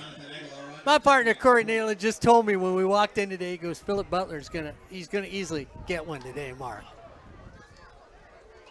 So the Hornets take the lead again, what seemed with ease. Aguilar comes in to try to extend the record. Carmack at quarterback. Low snap, handles the low snap. Kick is up and kick is good. And that's why Johnny Carmack needs to get a lot of credit for that record, Corey, because that one was on the turf. Well, it's a complete effort by the long snapper, line, Johnny Carmack, definitely. Those guys don't get as much recognition. I'm glad you gave it to him right there. And, Mark, we came into this game driving over and said, you know what, Philip Butler, Anthony Wood get 10 touches each. It's going to be 100 yards for one of them, and one of them is going to break one for at least 40 yards. Well, we got that on that drive. Yeah. And really, when you looked at Corey, you know, you almost got a sense from the offensive line that when he was running the ball, they were happy to go down the field with him. Yeah, they were, because it was one of those times where it showed the offensive line, we're going to get you guys going, and we're going to put the ball and the offense in your hands. It only took them 3 plays. So the Hornets back on top with 10:16 to go. It's the Hornets 21, the Pirates 14.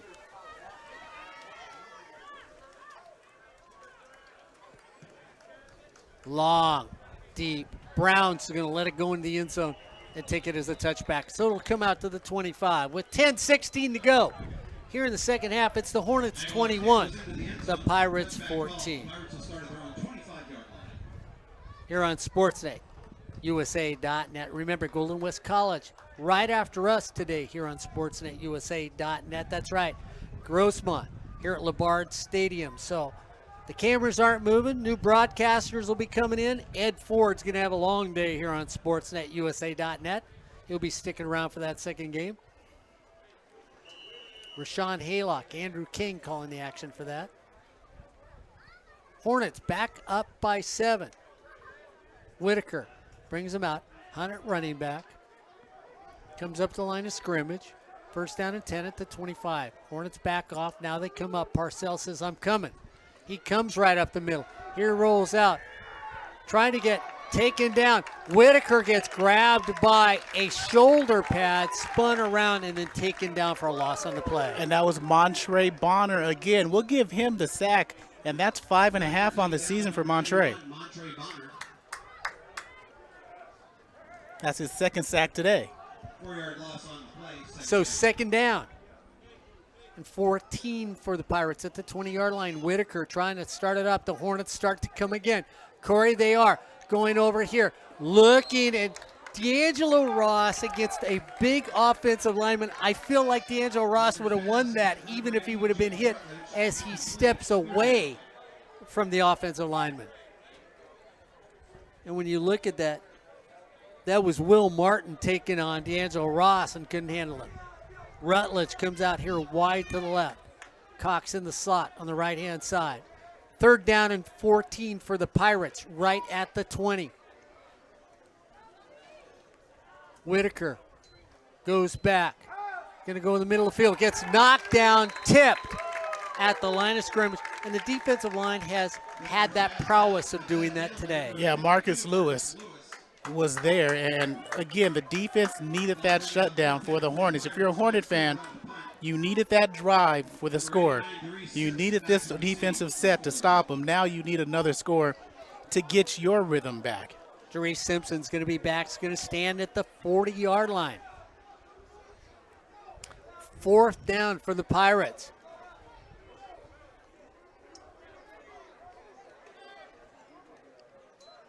Low snap, ball on the ground. High floater, middle of the field. And it goes out of bounds. We'll see where they mark it out of bounds at. Should be, you're going to say right there at the 50? Boy, that's close. Corey Neyland called the 50 here in the booth. It's right there at the 49-yard line. 9:36 to go here in the third quarter. It's the Hornets 21, the Pirates 14.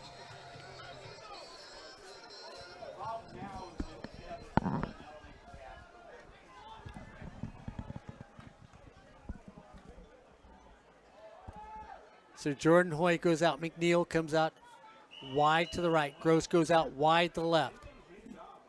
Asante Wilder in the slot. They hand it off again. Turn the corner. Gets a great block right there as Wood gets an excellent crackback block by McNeil. So McNeil makes a beautiful block at the corner, and that gives the Hornets enough to move it 10 yards. We get a little timeout on the field as Sharkey Reza gets hurt on the play. So Sharkey Reza goes down. Looks like he got hit right in the arm on that play. And McNeil came back to set the corner on the sweep for the Hornets. In doing so, that allowed Wood to spring for 10 yards. We got a timeout on the field. 9:27 to go here in the third quarter. It's the Hornets 21. The Pirates 14. You're watching Hornet football on Sportsnet USA.net. Remember, community college football, community college sports, it's all great, but it all starts with the student athletes out here, and that's what it's all about. If you're looking for that educational, be it academia or vocational, check out your local community college. See what they have to offer you and take advantage like we have over the years. All in the world of sports and academia on Sportsnet USA.net. First down and 10 at the 40. Jordan Hoy goes back once again, hands it off to Wood at the 50. He was a shoelace away from breaking another one. And Corey, I got to tell you something that's real funny. In the booth, when you were checking on things, I heard in the booth they said, oh, they're taking care of Jordan Hoy. And I'm thinking, he letting go of the football. He's not throwing it today. He's saying to his running backs, it's all about you today, guys. As we get another timeout on the field with 9:12 to go here at the start of the second half. So I'm going to ask you that question because I heard it over my shoulder. Are the Pirates defense taking care of Jordan Hoy, or has the Hornet football team shown us a different offense today? I think it's another facet of it. I think the football team has got their running game going, and I think this OCC defense has done an excellent job of limiting what Jordan Hoy does down the field. They put a spy on him, so they're limiting that rollout and those not breakdown plays, but those plays where he can take off and run the ball. So they've done a very good job of that. So the Fullerton running game has stepped up and shown one back over 100, the other Anthony Wood with 75 today. I mean, they're doing just another facet. When they get into another game like this down the road, they know that they've got a running game. Now, once this running game really softens the defense, you're going to see Jordan Hoy take his reps and take those shots downfield. You know, so when Ryan Osborne, who does the coaches show, steps on the field next week and we see our offensive coordinator, and he looks at me and he goes, well, didn't you bring up the running backs a couple games ago? I'm going to have to go, no, that was Corey. Yeah. I'm going to blame it on you. And that's Brandon Safford, the 6-foot freshman from Shaker. That's Shaker, New York. He's up, walking off under his own power. That's great to see. It is. Jordan Hoy brings him out. McNeil out wide to the right. Orange Coast comes up. They hand it off to Wood. He's got a dip to the outside. We're going to get a holding right at the corner. And Corey, there's nothing better than an offensive lineman throwing up his hand saying, wasn't me. See, the problem is you have to let go. Don't extend your arms. We talked to the offensive line, one of the offensive line coaches today. Don't extend those arms, and you won't get called for that hold. You're going to have to trust your back, but really, Marshall Levens, what you going to do? Holding, 72 offense.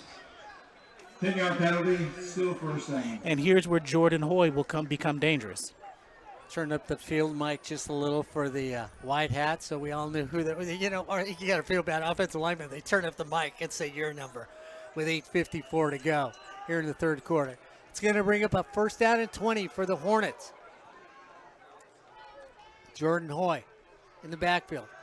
Pump fakes, rolls away from pressure, sidesteps, feels the pressure, gets away from another.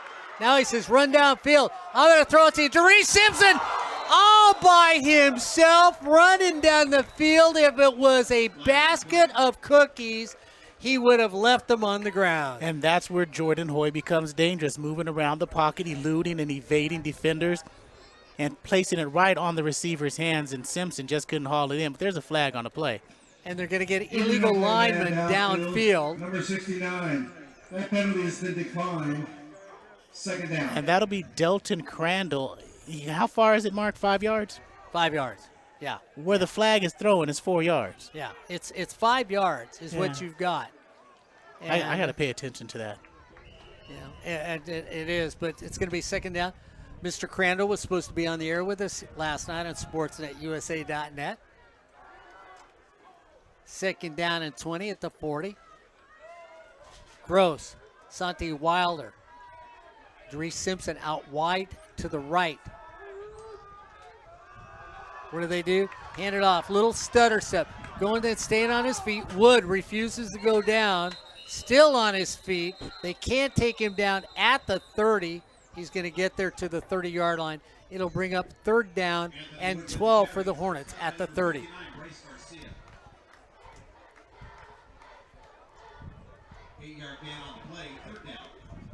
Justin Walker comes in the game. Justin Walker. Big game last week. So far quiet today. Out wide to the right. Grossman out wide to left. Robert Johnson far out to the left-hand side. Third down and 12 at the 30 for the Hornets. Jordan Hoy goes back, sets, has time. Middle of the field, and he overshoots. Grossman just running in the slot. Now, you're going to think Well, problem was he overshot Grossman, underthrew Johnson. Okay. Either way, it was inaccurate. I was going to ask you who he was throwing to. And the answer would have been yes. Okay, or all of the above. Yeah. Speaking 7. all of the above, Mickey Flynn says hello, his beautiful wife as well. Saw them as walking back. There you go. Love Mickey. Mickey said, where's the good looking one? I said she's sitting over there. See, that's what Mickey would be looking for, your wife, not you. I know Mickey. Jordan Hoyt goes back. It's time to throw. Throwing over there. Touchdown! Oh, my goodness, Corey Neyland. You talk about Philip Butler being universal. They swing Philip Butler out of the backfield. He basically goes on a fly pattern. And when I saw Jordan Hoyt and saw who he was throwing it to, I thought, excuse me? Philip Butler right on the money. What it made it special is right. It was right on the money. That's 28 touchdown passes for Jordan. He threw it to the spot where only his receiver can catch the ball. Philip Butler on an elongated wheel route comes out of the backfield one-on-one against a cornerback and still makes the catch. So the utilization of the backs has been shown today. The ball is spotted. The kick is, we get a flag on the play. So the kick is good. And then there's a flag on the play.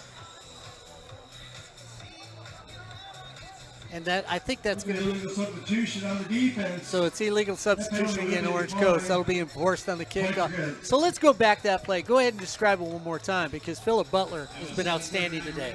Yeah, it was one of those plays where they're doing posts on the opposite side of the field, the left side of the field. Tight end hits the seam. The outside receiver does a little crossing route, like a deep slant on the right side to the left side, and that leaves Philip Butler one-on-one. The cornerback did a nice job of switching. So the corner and the linebacker do a nice job of switching. Linebacker goes inside, cornerback goes outside. Problem was, Philip Butler didn't stop on the route.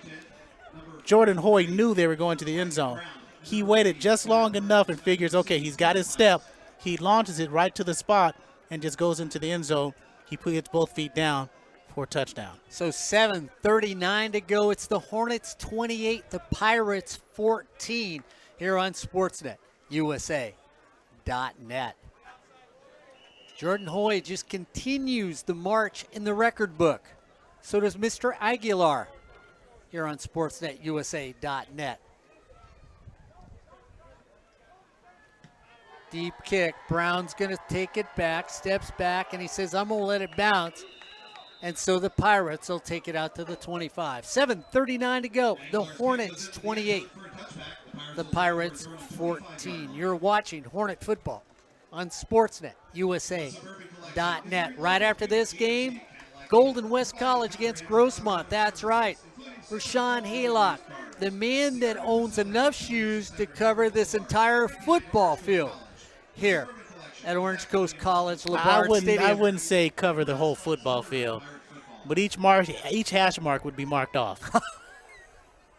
He owns enough. One day we'll do an entire show on his shoes here on Sportsnet, USA.net. I'm not sure Ed's got enough bandwidth for that one, but we'll give it a try. Nobody does. Hand it right up the middle. Hunt going to cut to the outside. Gets taken down after a gain of 10. And if you say anything about this Orange Coast College team, they have one of the premier running backs in Derek Hunt on their team. And Bonner, De La Rocca, Rose, and Stepney up front. The front four for Fullerton all day long is put it, slightly and nicely. They're getting manhandled. Rutledge comes out wide left. Cox in the slot on the left-hand side. First down and 10 at the 35. The Pirates would like to answer the Hornets on this time down.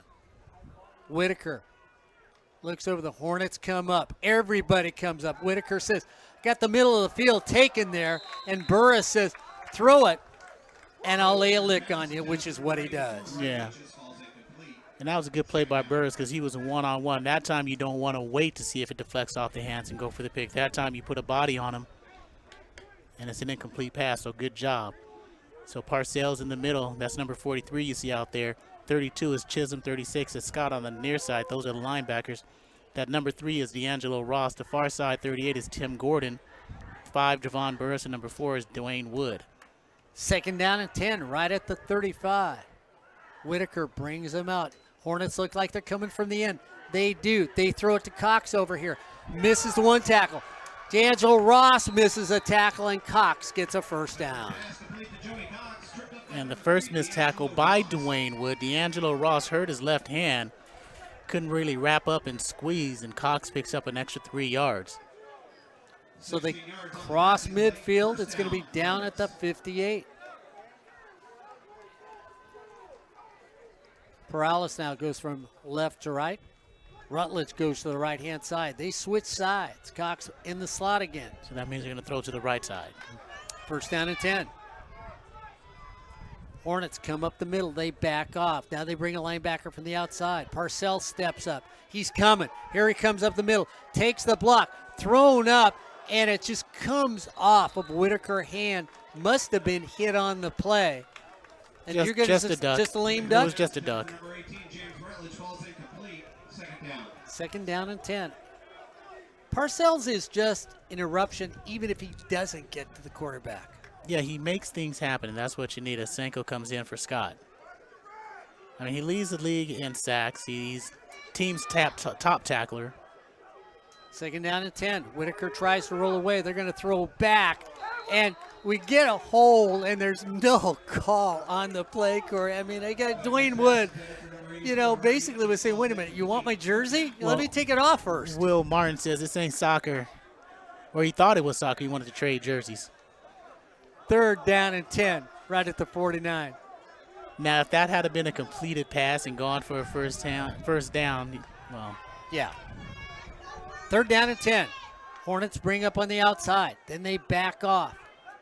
Now they come up on both outside. Leave the mic back right in the middle alone.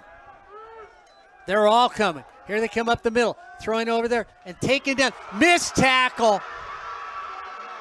And Cox gives a straight arm as Burris misses the initial tackle. When he does, that gives up another 30 yards on the play. Yeah, 38 yards on the play, and Cox did a nice job of. Burris just tried to wrap up, but just couldn't get it in. He comes out of the game because that shouldn't have been it should have been a first down, but that's at the most. You see the replay there. It was just a nice job by Cox.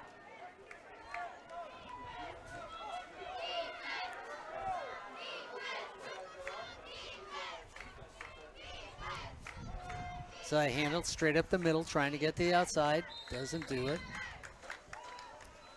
And that time Hunt is ridden down by Rose. Parcells.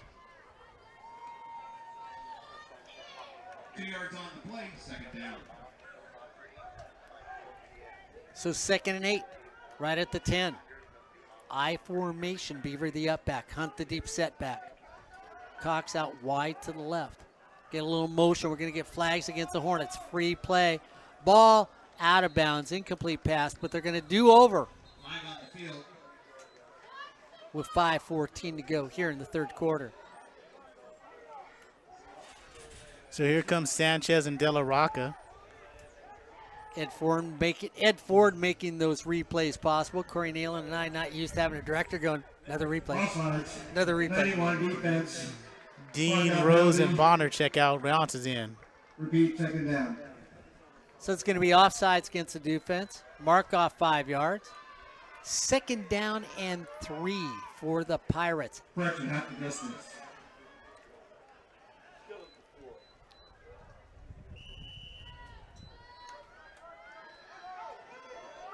Going to mark it at the 4-yard line. Whitaker looks over the side. Hunt's in the backfield with Beaver.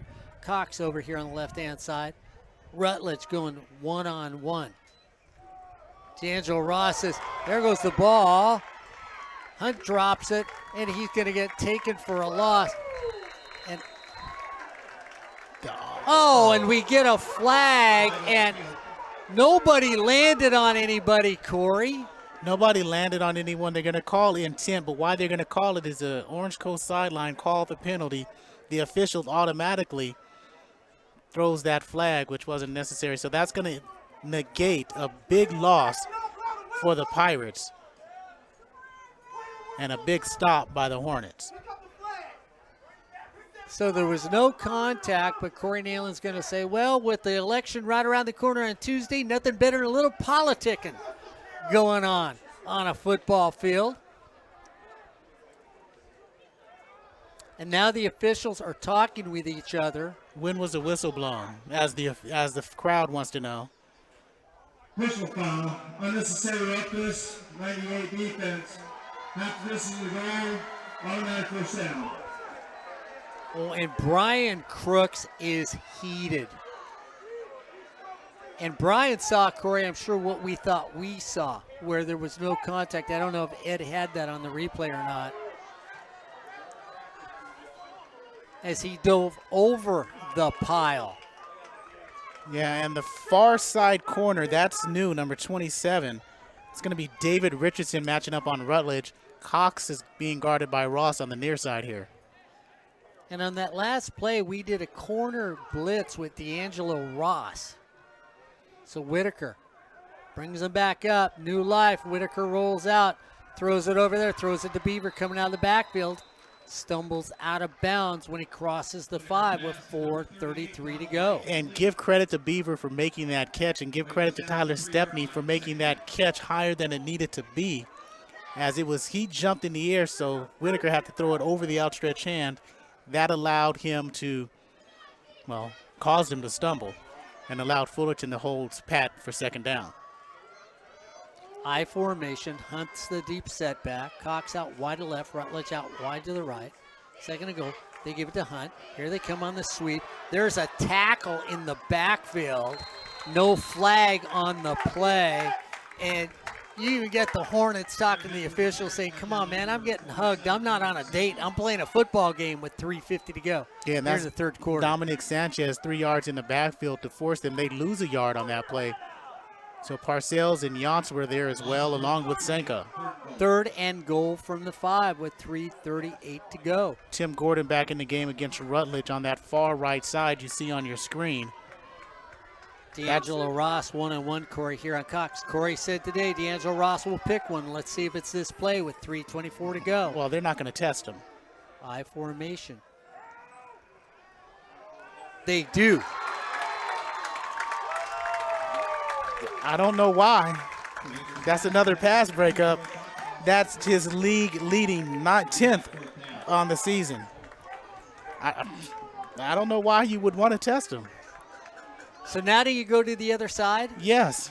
It's almost like you throw that way. If you get it, good enough, as long as I don't throw a pick. Now I go to the other side? Well, if it was 1998, Florida State, Virginia, I'd run it right up the middle for the upset. But this is not 1998. So, yeah, throw it to the right side. Once again, I formation. Here they go. Pump fake. They go to who else? Rutledge. Ball goes out the back. Incomplete pass. The Hornet defense stops the Pirates. Tim Gordon, pass breakup number 9 on the season. Here we got it again, Corey. And you see it. It goes over there, and it bounces off the back of his head. Exactly how you're supposed to defend that. Force the receiver going. And when you see the ball, you raise up. It's like the end of a dive coming back up through the water. You raise up and force that deflection. Dislodge it. I like that word. Good word.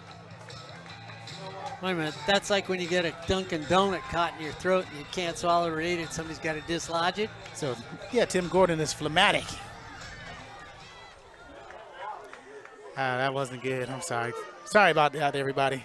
Devontae Richardson in the game, out wide to the right now. The Hornets said, well, you know what? The run has worked so far. We're going to stay on our feet. Gain of about 2 on the play. It'll bring up a second down and 8 for the Hornets right at the 9-yard line. The longest run of the season is Jordan Hoy, 80 yards. Didn't know he was that fast. Really didn't. You're sitting at the 9-10-yard line. The way you've been running today with Philip Butler, Jordan Hoy, you got a chance to break that season long. Butler comes back in the game. Johnson goes out wide to left. Grossman in the slot on the left-hand side. Butler in the backfield. 2nd down and 6. They throw it over to the big tight end. Williams comes out. 1st down. Flag on the play. Far side of the field. Where it's thrown, that's usually offsides. Now, if they were to call holding. No, they don't call holding. They call it offsides or illegal shift. No, it's against the Hornets. Then it's going to be a misalignment for the Hornets. Because Jordan Hoyt just looked at the official and said, how can you call that? Look at him. And I was just going to say, if it was holding, then you watch Tim drop his headset and go out, because we had a side judge called a holding penalty against Saddleback over there, and that's not his job. No, it's not going to be holding.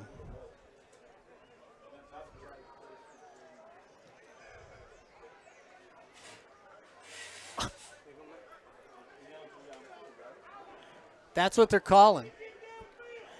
Now, see, that's one thing you can't understand. How did they get downfield? That's the tight end who caught the ball, and they're pass blocking. Receiver, downfield.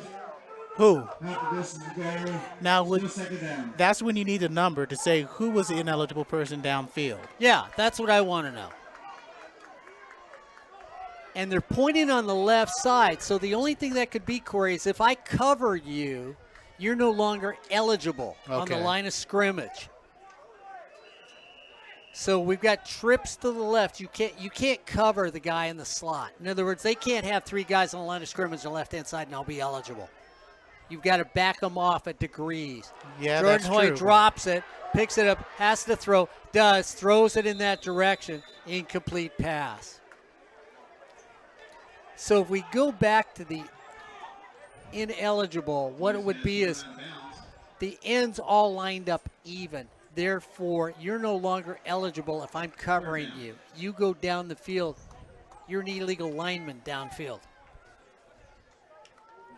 Curry Then it Neyland's going to make. then it should have been an illegal formation. It should have been an illegal formation. Yes, that's what the call should have been. 3rd down and 10 for the Hornets. Jordan Hoy says, let's run an option. They try to run it at the short side of the field. It's got no place to go. And so the Pirates strengthen up their defense, and the Hornets are going to have to kick deep in their own territory with 1:56 to go. Here in the half. Want to thank Ed Ford for the great replays we've had today. Unfortunately, not all of us knew they were going on. Sorry, Ed. And Samaj Bilal, he did a nice job today. 6', 190 out of Garden Grove. John Simon on to receive for the Pirates. So we should have had 12. We have illegal substitution against the Pirates. Illegal substitution defense. 12 players on the field. 5-yard penalty. Still 4th down. Atkinson just ran on the field like he was late. So it's going to take it out. It's going to make it 4th down and 2.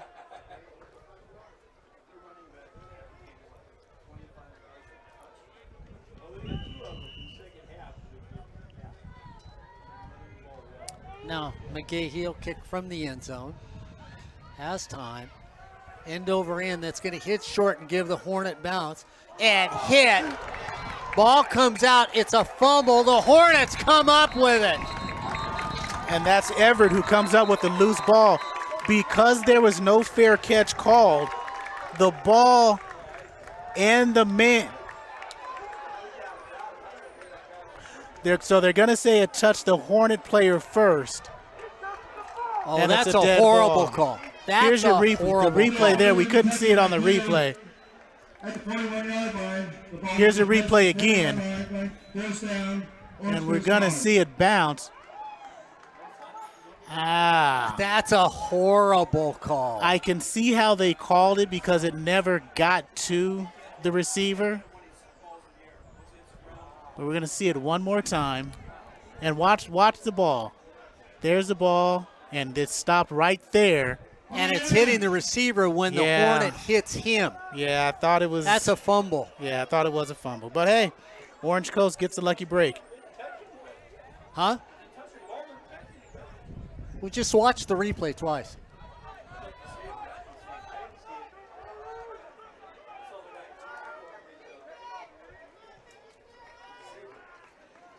First down and 10 at the 40. Taken there. And now we'll see what the Pirates can do on the offensive side of the ball. They have the ball now. They have been moving, just couldn't execute the last time with the 1st and goal. As that's Daniel Robinson, 28, on the near side with the stop. New linebackers with Robert Sanko, Roy Odo in the middle, number 51, and number 54 on the far side is Devin Hessler. So Thomas comes out wide to the left. Rutledge goes out wide to the right. Cox in the slot on the right-hand side. 2nd down and 13, right at the 37. Don't lose the running back. Hunt's had a beautiful game. Thrown over in the slot. Rutledge has it right there. Short arms it. And Rutledge all alone had an easy first down, bounces off. And just a quick word, Mark, if it hadn't have touched anybody, the ball would have been down at the 25 when the first touched Hornets. But still, OCC, good play by the Hornets. Deshaun Taylor out there, Hessler. So now they move D'Angelo Ross to the far side of the field against Rutledge. And we'll see if they continue going right. Get offsides against the Hornets. Free plays against Rutledge. Going to be overshot, but it should be offsides against the Hornets on that.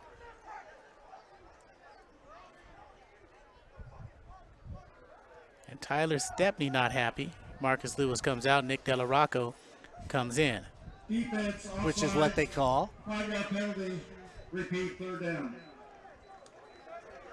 So you see the matchup over there between Rutledge and Ross. And that is one of the better matchups you'll see today. Rutledge, the team's 2nd leading receivers, had a big game to here. Averages 17 yards a catch. That leads the team. 3rd down and 8 for the Pirates. Right at the 42. We're at 22 seconds here in the 3rd quarter. The Pirates have played an excellent game, looking for that big play to get right back into it before this quarter ends. Whitaker goes back. Here comes. Whitaker's going to get taken down from behind. Sack on the play, and so the defense steps up again. Give it to Dominic Sanchez with the sack. Tyler Stepney to clean it up, but that's all Dominic. Dominic on the season, that's 1.5 now. So that takes us to the end of the 3rd quarter. As we come to the end of the 3rd quarter, it's the Hornets 28, the Pirates 14. You're watching Fullerton College Football on Sportsnet, USA.net. Yeah. Red. Oh.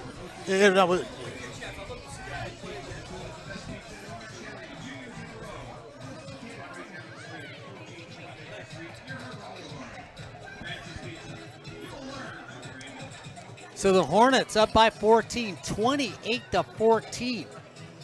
As we start the 4th quarter, and the Pirates have had an excellent game.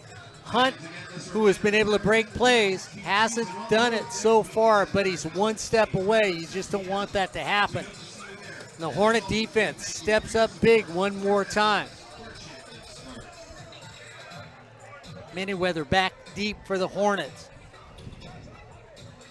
15 minutes to go. The Hornets up by 14. And Manyweather's been close to breaking some this season. Getting a little cool, breeze, nice. Little rush, end over end. Manyweather should have a possible return. Takes it down himself, up the middle of the field. Cuts the outside, has a lane at the 40. Cuts back to the 50, at the 40, at the 30. Flag at the 40. It looks like it's coming back. Don't you know I call off the punt return up here in the booth? And again, Mark, that's iffy. Where's the push in the back? What? I'm waiting to hear something. I'm speechless. You're watching the replay. I'm speechless. I got in trouble last time for watching. You watch it this time. If we can get one. Defensive play. 15-yard penalty from the center foul. Push down. Wow. No push in the back. No, there was no push in the back, Mark. It was a clean block. What they're saying, it was the player was defenseless, and the Fullerton return team came back and hit a defenseless player. And so that's why they called the 15-yard penalty, negating Justin Manyweather's touchdown return. And now we don't look so good up here in the booth. Tim Burns is not happy. Tim Burns has not been happy with refereeing all year long. Jordan Hoy brings him out. 1st down and 10 at the 26. We just started the 4th quarter. The Hornets up by 14.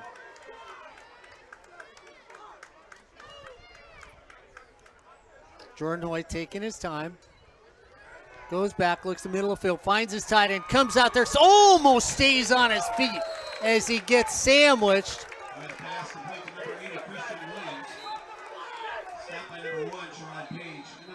And we get a flag on the play. And let's hope Christian is okay. I mean, that was an excellent catch by Christian Williams. He's done an absolutely fabulous job I want to see what this all flag season is. long. And he took a vicious hit. And they're going to call it against Fullerton. It's going to be unnecessary unsportsmanlike conduct, excuse me, if I can get that out, against Fullerton. Well, he picked up the linesman picked up the flag. And we'll see if the white hat's actually calling something, Corey. And once again, we see Tim out there talking to the white hat. And I think they picked up the flag, is what they did. So that was Sherrod Page putting the hit on Williams. So it'll be first down and 10 at the 45.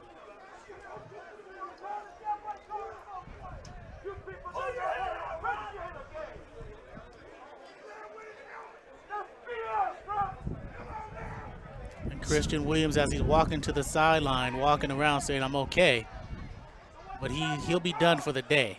First down and 10 at the 45. Johnson comes out wide to the left. Dre Simpson in the slot on the left-hand side. First down and 10 at the 45. Wood goes in motion. They flip back to McNeil. McNeil spins away from one. Gets a good block. Taken out of bounds at the 50. Gain of 5 on the play. DeAndre McNeil, 6'3", 215 out of Poteet High School. Good play, good tackle, driven out of bounds. And you hear some of the fans wanting the late hit or another type of penalty called on that play. No, that was just a clean hit out of bounds. Second down and 5 at the 50. Jordan Hoy says, let's keep it moving.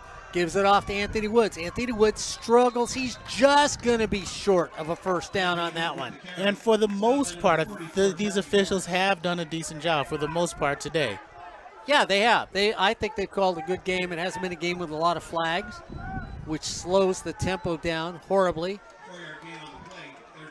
Huffman out wide to the right. Jordan Hoy, once again, looking, steps back, steps away, steps back, spins away, goes down again, throws over the middle of the field, takes there, and you've got to like it that Robert Johnson comes back and helps him as he comes back from the far side of the field, Corey. He came all the way across to bail out Jordan Hoy. So first down and 10 at the 41. McNeil in the slot on left-hand side. Johnson out wide to left. Jordan Hoy did a little soft shoe to keep things going. Goes out once again, goes back. This time he pays off the guy who made the block on his behalf. Robert Johnson gets taken down for no gain on the play. Yeah, you said he's trying to reward him, and Samaj Bilal was right on him. Huffman out wide to the right. Now Huffman's going to come off the field. That exact same play, you'll see a Statue of Liberty call Anthony Wood right up the middle. And you've got an exciting trio of receivers on the right side with Wilder, Gross and Simpson. Yep.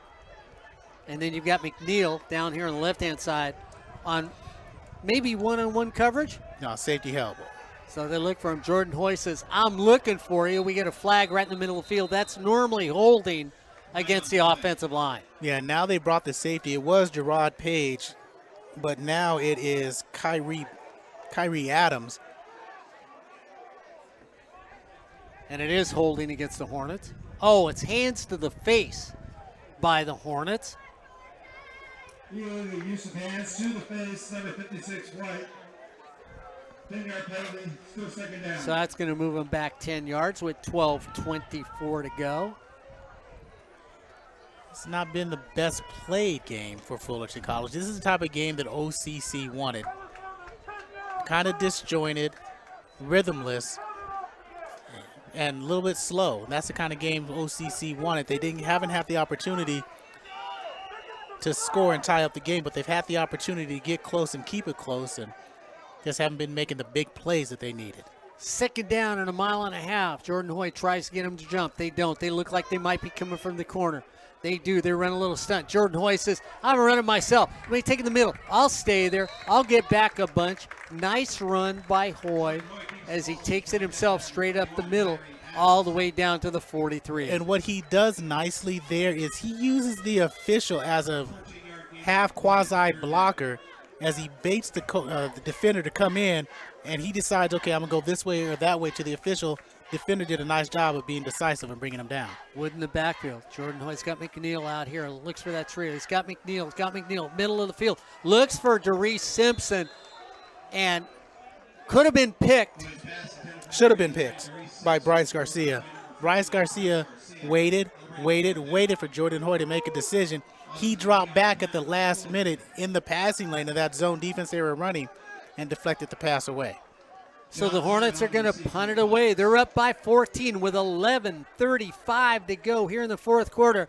They're hanging on by their fingernails here against the Pirates, who are playing an excellent game today at LeBard Stadium.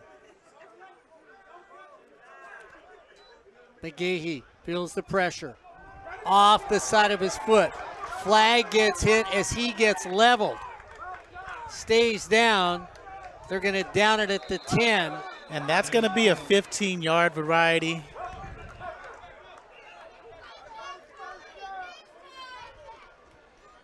Personal foul.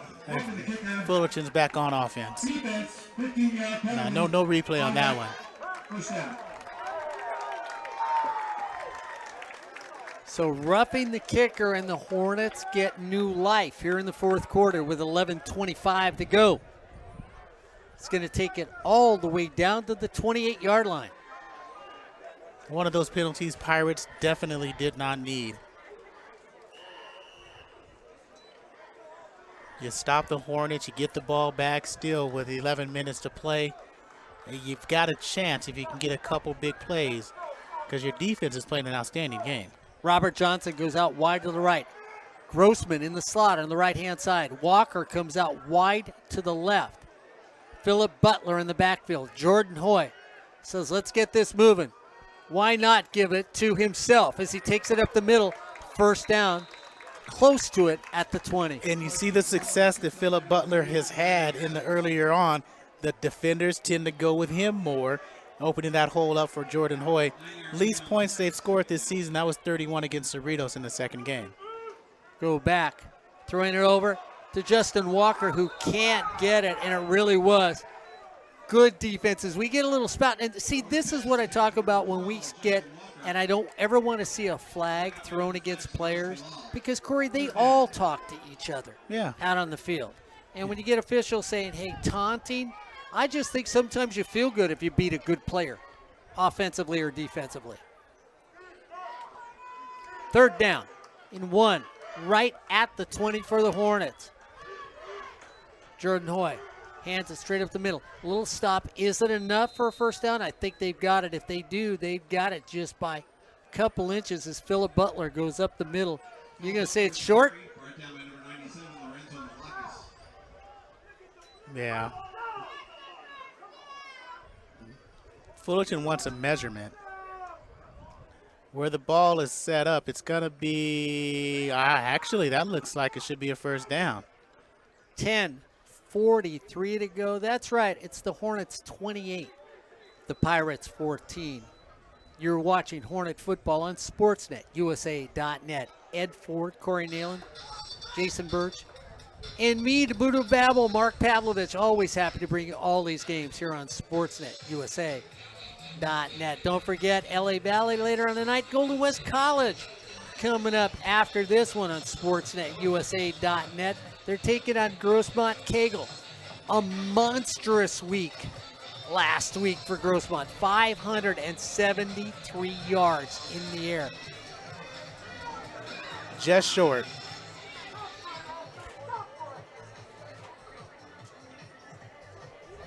So it's going to bring up 4th down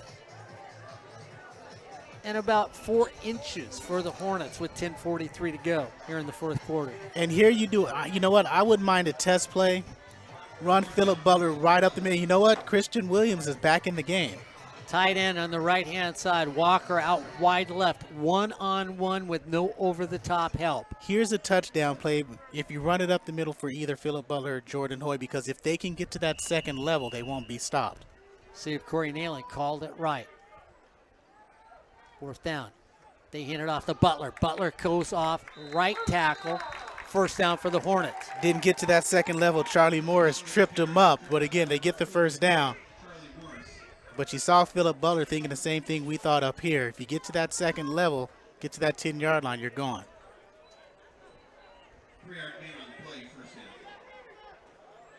So Butler over the century mark for the first time this year.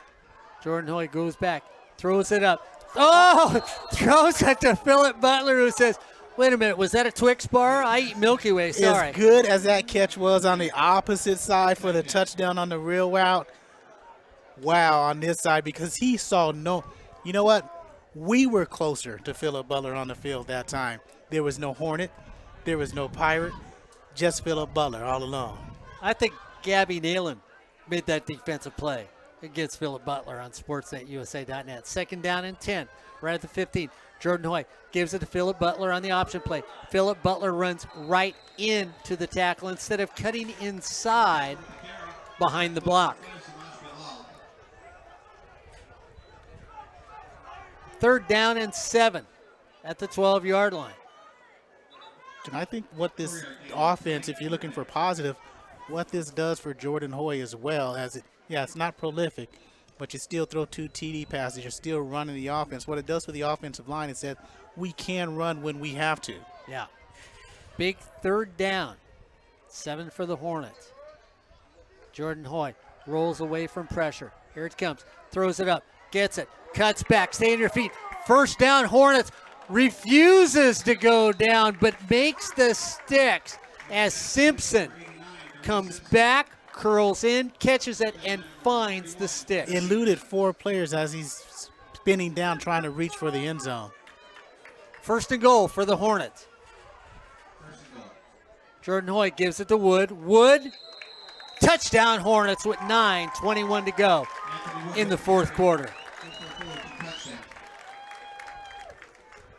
So Anthony Wood gets in. Just a submarine through, as you see on the replay here, just diving through. That's why they call it a dive play. Dive for the end zone, dive for the first down. So the Hornets looking to get their 35th point on the board. Aguilar. Carmack the holder. Gets the ball. Ball is spotted. Kick is up. And the kick continues to be good with 9:21 to go in the fourth quarter. It's the Hornets 35, the Pirates 14. You're watching Hornet football on SportsNetUSA.net. And remember, all our games here for Hornet football on SportsNetUSA.net are brought to you by Miller Toyota of Anaheim. New or used Toyota. Maybe you got that scratch on the side of that current Toyota you got at home, need a little touch-up paint, or your car just doesn't smell right.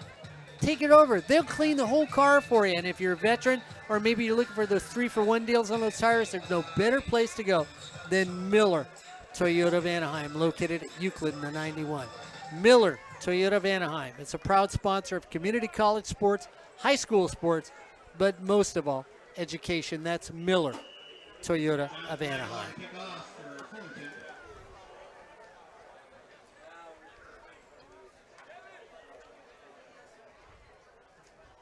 So the Hornets up again, big kick. Brown's gonna take it at the 5, leaves it at the 5, looks up to go downfield, looking for an alley, no place to go, gets back up to the 16. Nice little recovery after he drops the ball to mark him down exactly at the 15 with 9:15 to go, 35-14. Don't forget, next week, last conference game here on SportsNetUSA.net. Golden West College takes on Fullerton College at Chappelle Stadium. That game's at 1 o'clock here on Sportsnet, USA.net. I'll be there. You'll be there? I'll be Yeah. there. And then playoffs and or bowl games right around the corner after that with all our teams here on Sportsnet, USA.net. We'll have to see if Fullerton College TV will be out for the playoff bowl game. We'll see. Whitaker goes back, fakes it off to Hunt, throws it over to Rutledge. Rutledge takes it, gets a gain of 2 on the play. And they thought about testing D'Angelo, and they went underneath. Steve Everett as the safety, number 7 out there for your Hornets. Near side, Tim Gordon. 22 is Derek Fletcher out of Fullerton High School. We watched Fullerton High School play last night against Sonora in a 3-hour, 15-minute high school football game. Whew, that was long. Roy Odo, Hessler, and Senko, the linebackers. Second down and 9. Whitaker comes up, looks him over. The Hornets look like they're coming. He rolls away. He rolls into trouble. He gets away from 1 bus, 2 bus, 3 buses, and then finally OCT says, no, we're going down on a flag. Goes down right there in the pile. Might have been a face mask as he was going down. But Stepney was there. Bonner was there. Sanchez was there. Who else was there? Senko was there. Hessler was there. And that looks like Stepney's hurt. Personal foul. Face mask, number 97 defense, 15-yard penalty, first down. And that was a face mask by Sanchez. He had his hand in there. He was going down. He didn't need to add anything to it. That's the thing. So that's going to mark that off. Going to take it all the way across the 30 out to the 32. 8:24 to go. That's right. It's 35-14. Life still with the Pirates. They're looking for that big play. If they can get it now, they're going to feel like they're back in this game. Reset, play clock at 40 seconds, please. Thank you. Whitaker looks over the sidelines. Hunt in the backfield with him. First down and 10. Cox in the slot. Flip it over here. Once again, the defense getting on top of the ball as Morales brings it down, gets taken down at the 34. Gordon was there out of St. Paul, Minnesota, and also Devin Hessler put a hand on him as well. Hessler out of Upland High School. Morales out wide to the right, Rutledge out wide to the left. Cox in the slot. Been a little quiet in the second half. Hunt in the backfield. Second down and 7. At the 35 for the Pirates. Whitaker goes back. Here they come on top of him. Gets away from 1. Can't get away from 2. Won't be a sack. He makes it back and just a little across the line of scrimmage. It's going to bring up a 3rd down and a long 7 yards for the Pirates. Quentin Yance brings him down for the short gain. And on the outside, the receivers and cornerbacks and safeties, interesting what they're running. It looks like basketball out there when they're not switching on defense. As Ross kept with his man all the way through. It's like a cut through the lane. He just kept to the middle of the field with Rutledge. 3rd down. 7 minutes exactly here in the game. The Hornets up by 21. Whitaker looks over, takes his time. Defense comes up in the middle. Now they're coming on the corners. Corners are coming. They throw it there. We talked about Cox being quiet. He's got enough for a first down. Yeah, Derek Fletcher was there just a tad too late. And Cox does the smart thing. He turns out to force his momentum to the first down marker. First down for the Pirates, right at the 42. Rutledge comes out wide to the right. Cox in the slot on the right-hand side. Morales out wide to the left. Hunt in the backfield. Whitaker looks it over. He's going to hand it to his running back going off left tackle. Gets a gain all the way up to the 45-yard line. Mark, we didn't even talk about the Week 9 Players of the Week in the SCFA, did we? We did not. Oh, okay. Special teams, Jordan Hoy, because Brad Cagle at Grossmont threw for 575 yards. But Jordan Hoy almost threw for 300 and ran for 120 almost in their win last week. So he was an all-purpose Player of the Week. That's 6. 1, 2, 3, 4, 5. 5 Players of the Week for Jordan Hoy. and 3 for D'Angelo Ross, Defensive Player of the Week last week. Pitch out to Hunt, trying to make it on the left-hand side. He gets bumped backwards, gets away from one, stays on his feet, goes down the sideline, gets knocked out of bounds short of a first down. And when you talk about that, too, they'll say it's week 9. It's actually week 8 because you throw a bye in there. So when you say 5 times out of 8, you're taken as player of the week, Jordan Hoy. 3 times out of 8, you're defensive player of the week, D'Angelo Ross. Corey, nobody else has put up numbers like that to be players of the week from any other team. 3rd down and 3, right at the 49-yard line. Whitaker goes up, throws it over here once again. Cox makes the catch he needs to. 1st down for the Pirates. Like this guy as a receiver. One of those receivers that finds a spot to go to, gets that 1st down for the team and moves the chains and can run with the football. Yeah, he's got a freshman out of Calvary Chapel, another local product. 1st down and 10 for the Pirates at the 45.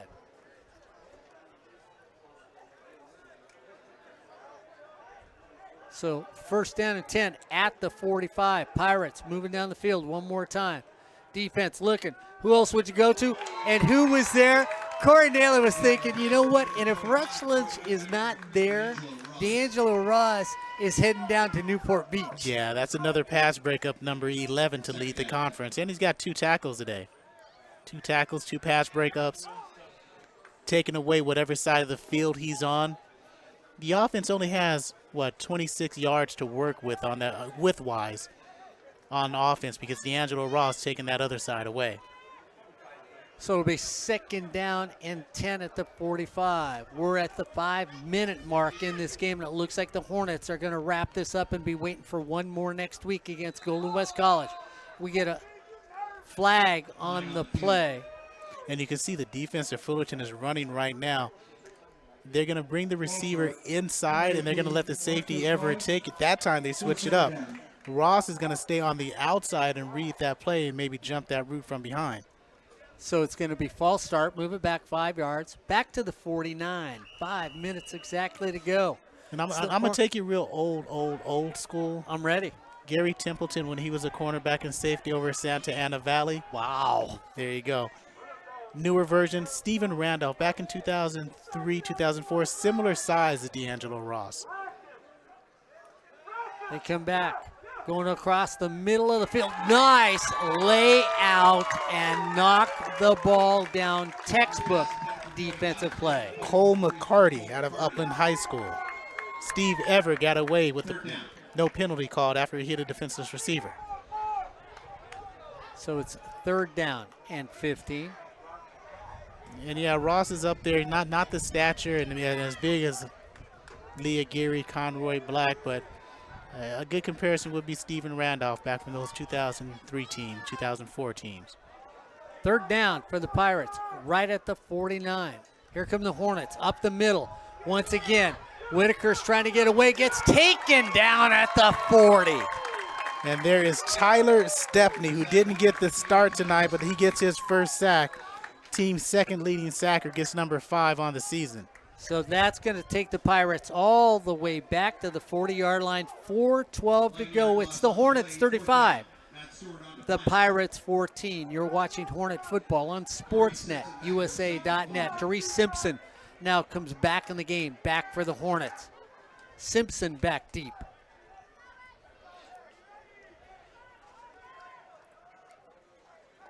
Little pressure on the runs. Little bump. Punter goes down, and you know what? Looking for the Academy Award, looking for the Emmy. Don't get it on that one. Matt Stewart, the punter, averages about 38 yards a kick. He's still complaining. Don't know why he's complaining because he sold that perfectly. You know, if he was selling cookies, he would have sold out of his cookies in one day. Yeah. Because he sold it. Well, what I like Glenn Ross style selling. Always be selling, baby. Ain't mad at you. 1st down and 10 for the Hornets at the 23. I'm sorry, always be closing. My bad. Always be closing. Oh. Isaiah Jackson now in the game at quarterback. Carter as the deep running back. McNeil out wide left. Simpson in the slot. So Carter in at running back. Jackson in at quarterback. Give it off to Carter. Carter hits the middle, spins away, stays on his feet. Gain of 5 on the play. Could be the fastest running back for this Hornet team. Mark, you talk about waiting for a long touchdown run, waiting to happen. Gain of 5 on the play. Realize Isaiah throwing it at 81% clip on completion ratio as a backup quarterback. Goes back, hands it off to Carter. Carter again, sidestep. Can't stay on his feet. If he does, he just gave Corey Neyland his prediction. First down, Hornets. Oh, he's going to get one if you keep giving it to him. McNeil looks bored out here. He walks out here, looks over to the sideline like, are we going to run it every play? Jackson, shotgun formation. First down and 10 at the 35. Carter says, yeah, I'll take it again. Goes over the top. We get holding in the middle of the line of scrimmage. And poor Delton Crandall, he's going to get called for the hold as he took down Atkinson. You know what? I still want to ask Delton Crandall if he's named after his great-grandfather. Somebody's got to ask him if he's nailed. I really do think that's his great-grandfather, Del Crandall. We could have asked him last night if he would have shown up on If air. he would have shown up, I mean, you know. But now, never going to get that chance. Oh, yeah, I am. Coach's show, Ryan Osborne. We're going to go track him down.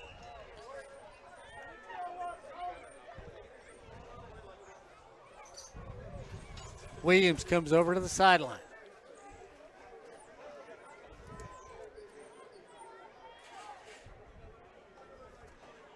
Jackson goes back.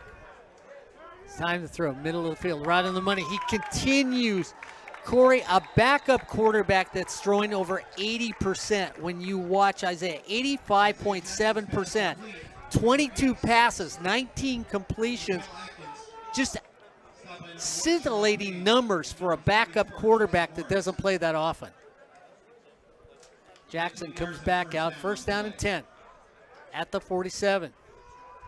Hands it off right up the middle. Taken there, trying to cut to the outside. That's DeAndre McNeil in the backfield. They've tried that experiment a few times today, and this time he picks up 8-9 yards. Stop by number 1, Sherrod Page, and number 31, Kyrie Adams.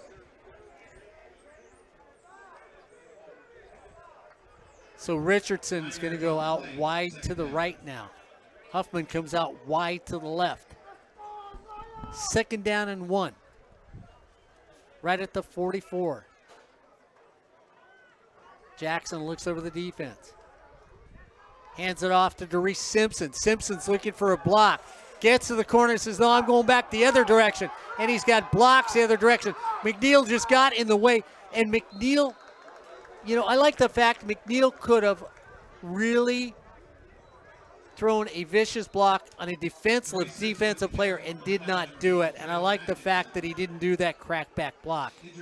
And Simpson is hurt. He tried to pull out one-legged out of that tackle, and with 1:23 to play, you hope that he can walk off the field. So we have timeout on the field with 1:23 to go. It's the Hornets 35, the Pirates 14. You've been watching Hornet football on Sportsnet, USA.net. Stick around. Remember, Golden West College later on tonight on Sportsnet, USA.net. They take on Grossmont and then LA Valley. Ryan Osborne, Aaron Rosenberg calling the action for that one on Sportsnet, USA.net. Randy Retier, Sacramento City College on Sportsnet, USA.net. And the next week, the Hornet Classic basketball. Corey Neyland and his Minions of Media Madness on Sportsnet, USA.net. Little basketball all week long here on Sportsnet, USA.net. Want to thank Ed Ford for making this game possible. Ed made all the phone calls, thanked all the people, and thank you, Ed, for making this game possible to the Hornet fans here on Sportsnet, USA.net.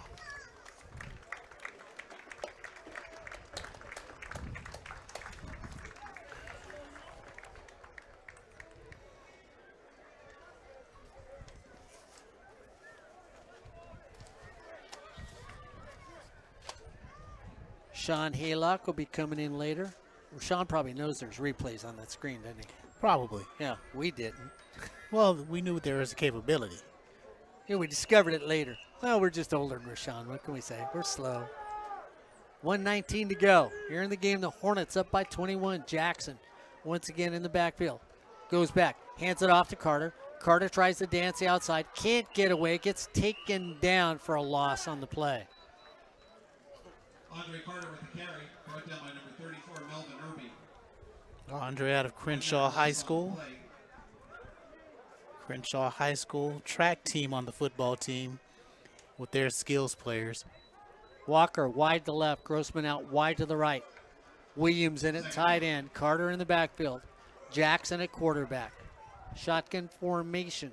Jackson goes back. Looks over there. Throws it to Walker. Throws it behind him. And leaves it on the field. Yeah, that one still should have been caught, though. Third down and 11. Justin Walker had a step. Even from behind, still should have been caught, and he still would be running. So third down. Short of 11. A little longer than 10. 38 seconds. 35-14. And Mark, right here is the last play of the game.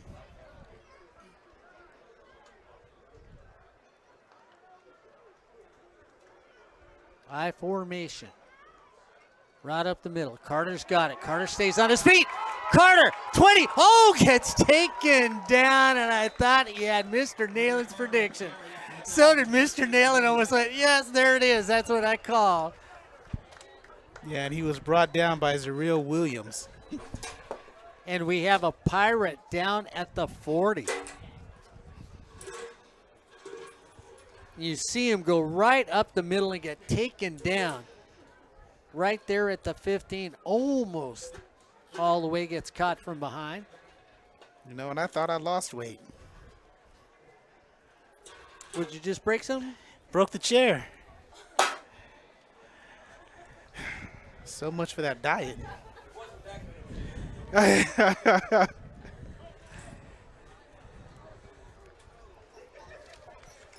Our producer's looking at you saying, you know what we need to do is you need to write him a check for And Kyrie Adams is the player that walks off the field with a little help. So we got 29 seconds to go. They're going to start the clock. And the Hornets are going. Carter went out there, Corey. It was so funny. If you watch Andre Carter, 29 seconds ago, he runs on the field, and then they said, just wind the clock, and we'll let the game in. And Carter turned around and looks at the coach and says, come on, coach. It was it's like that old Pop Warner game. Come on, coach, let me score. And the Hornets are going to let this game wind down to the end. This game's going to wind out where your Hornets are going to come away with a victory.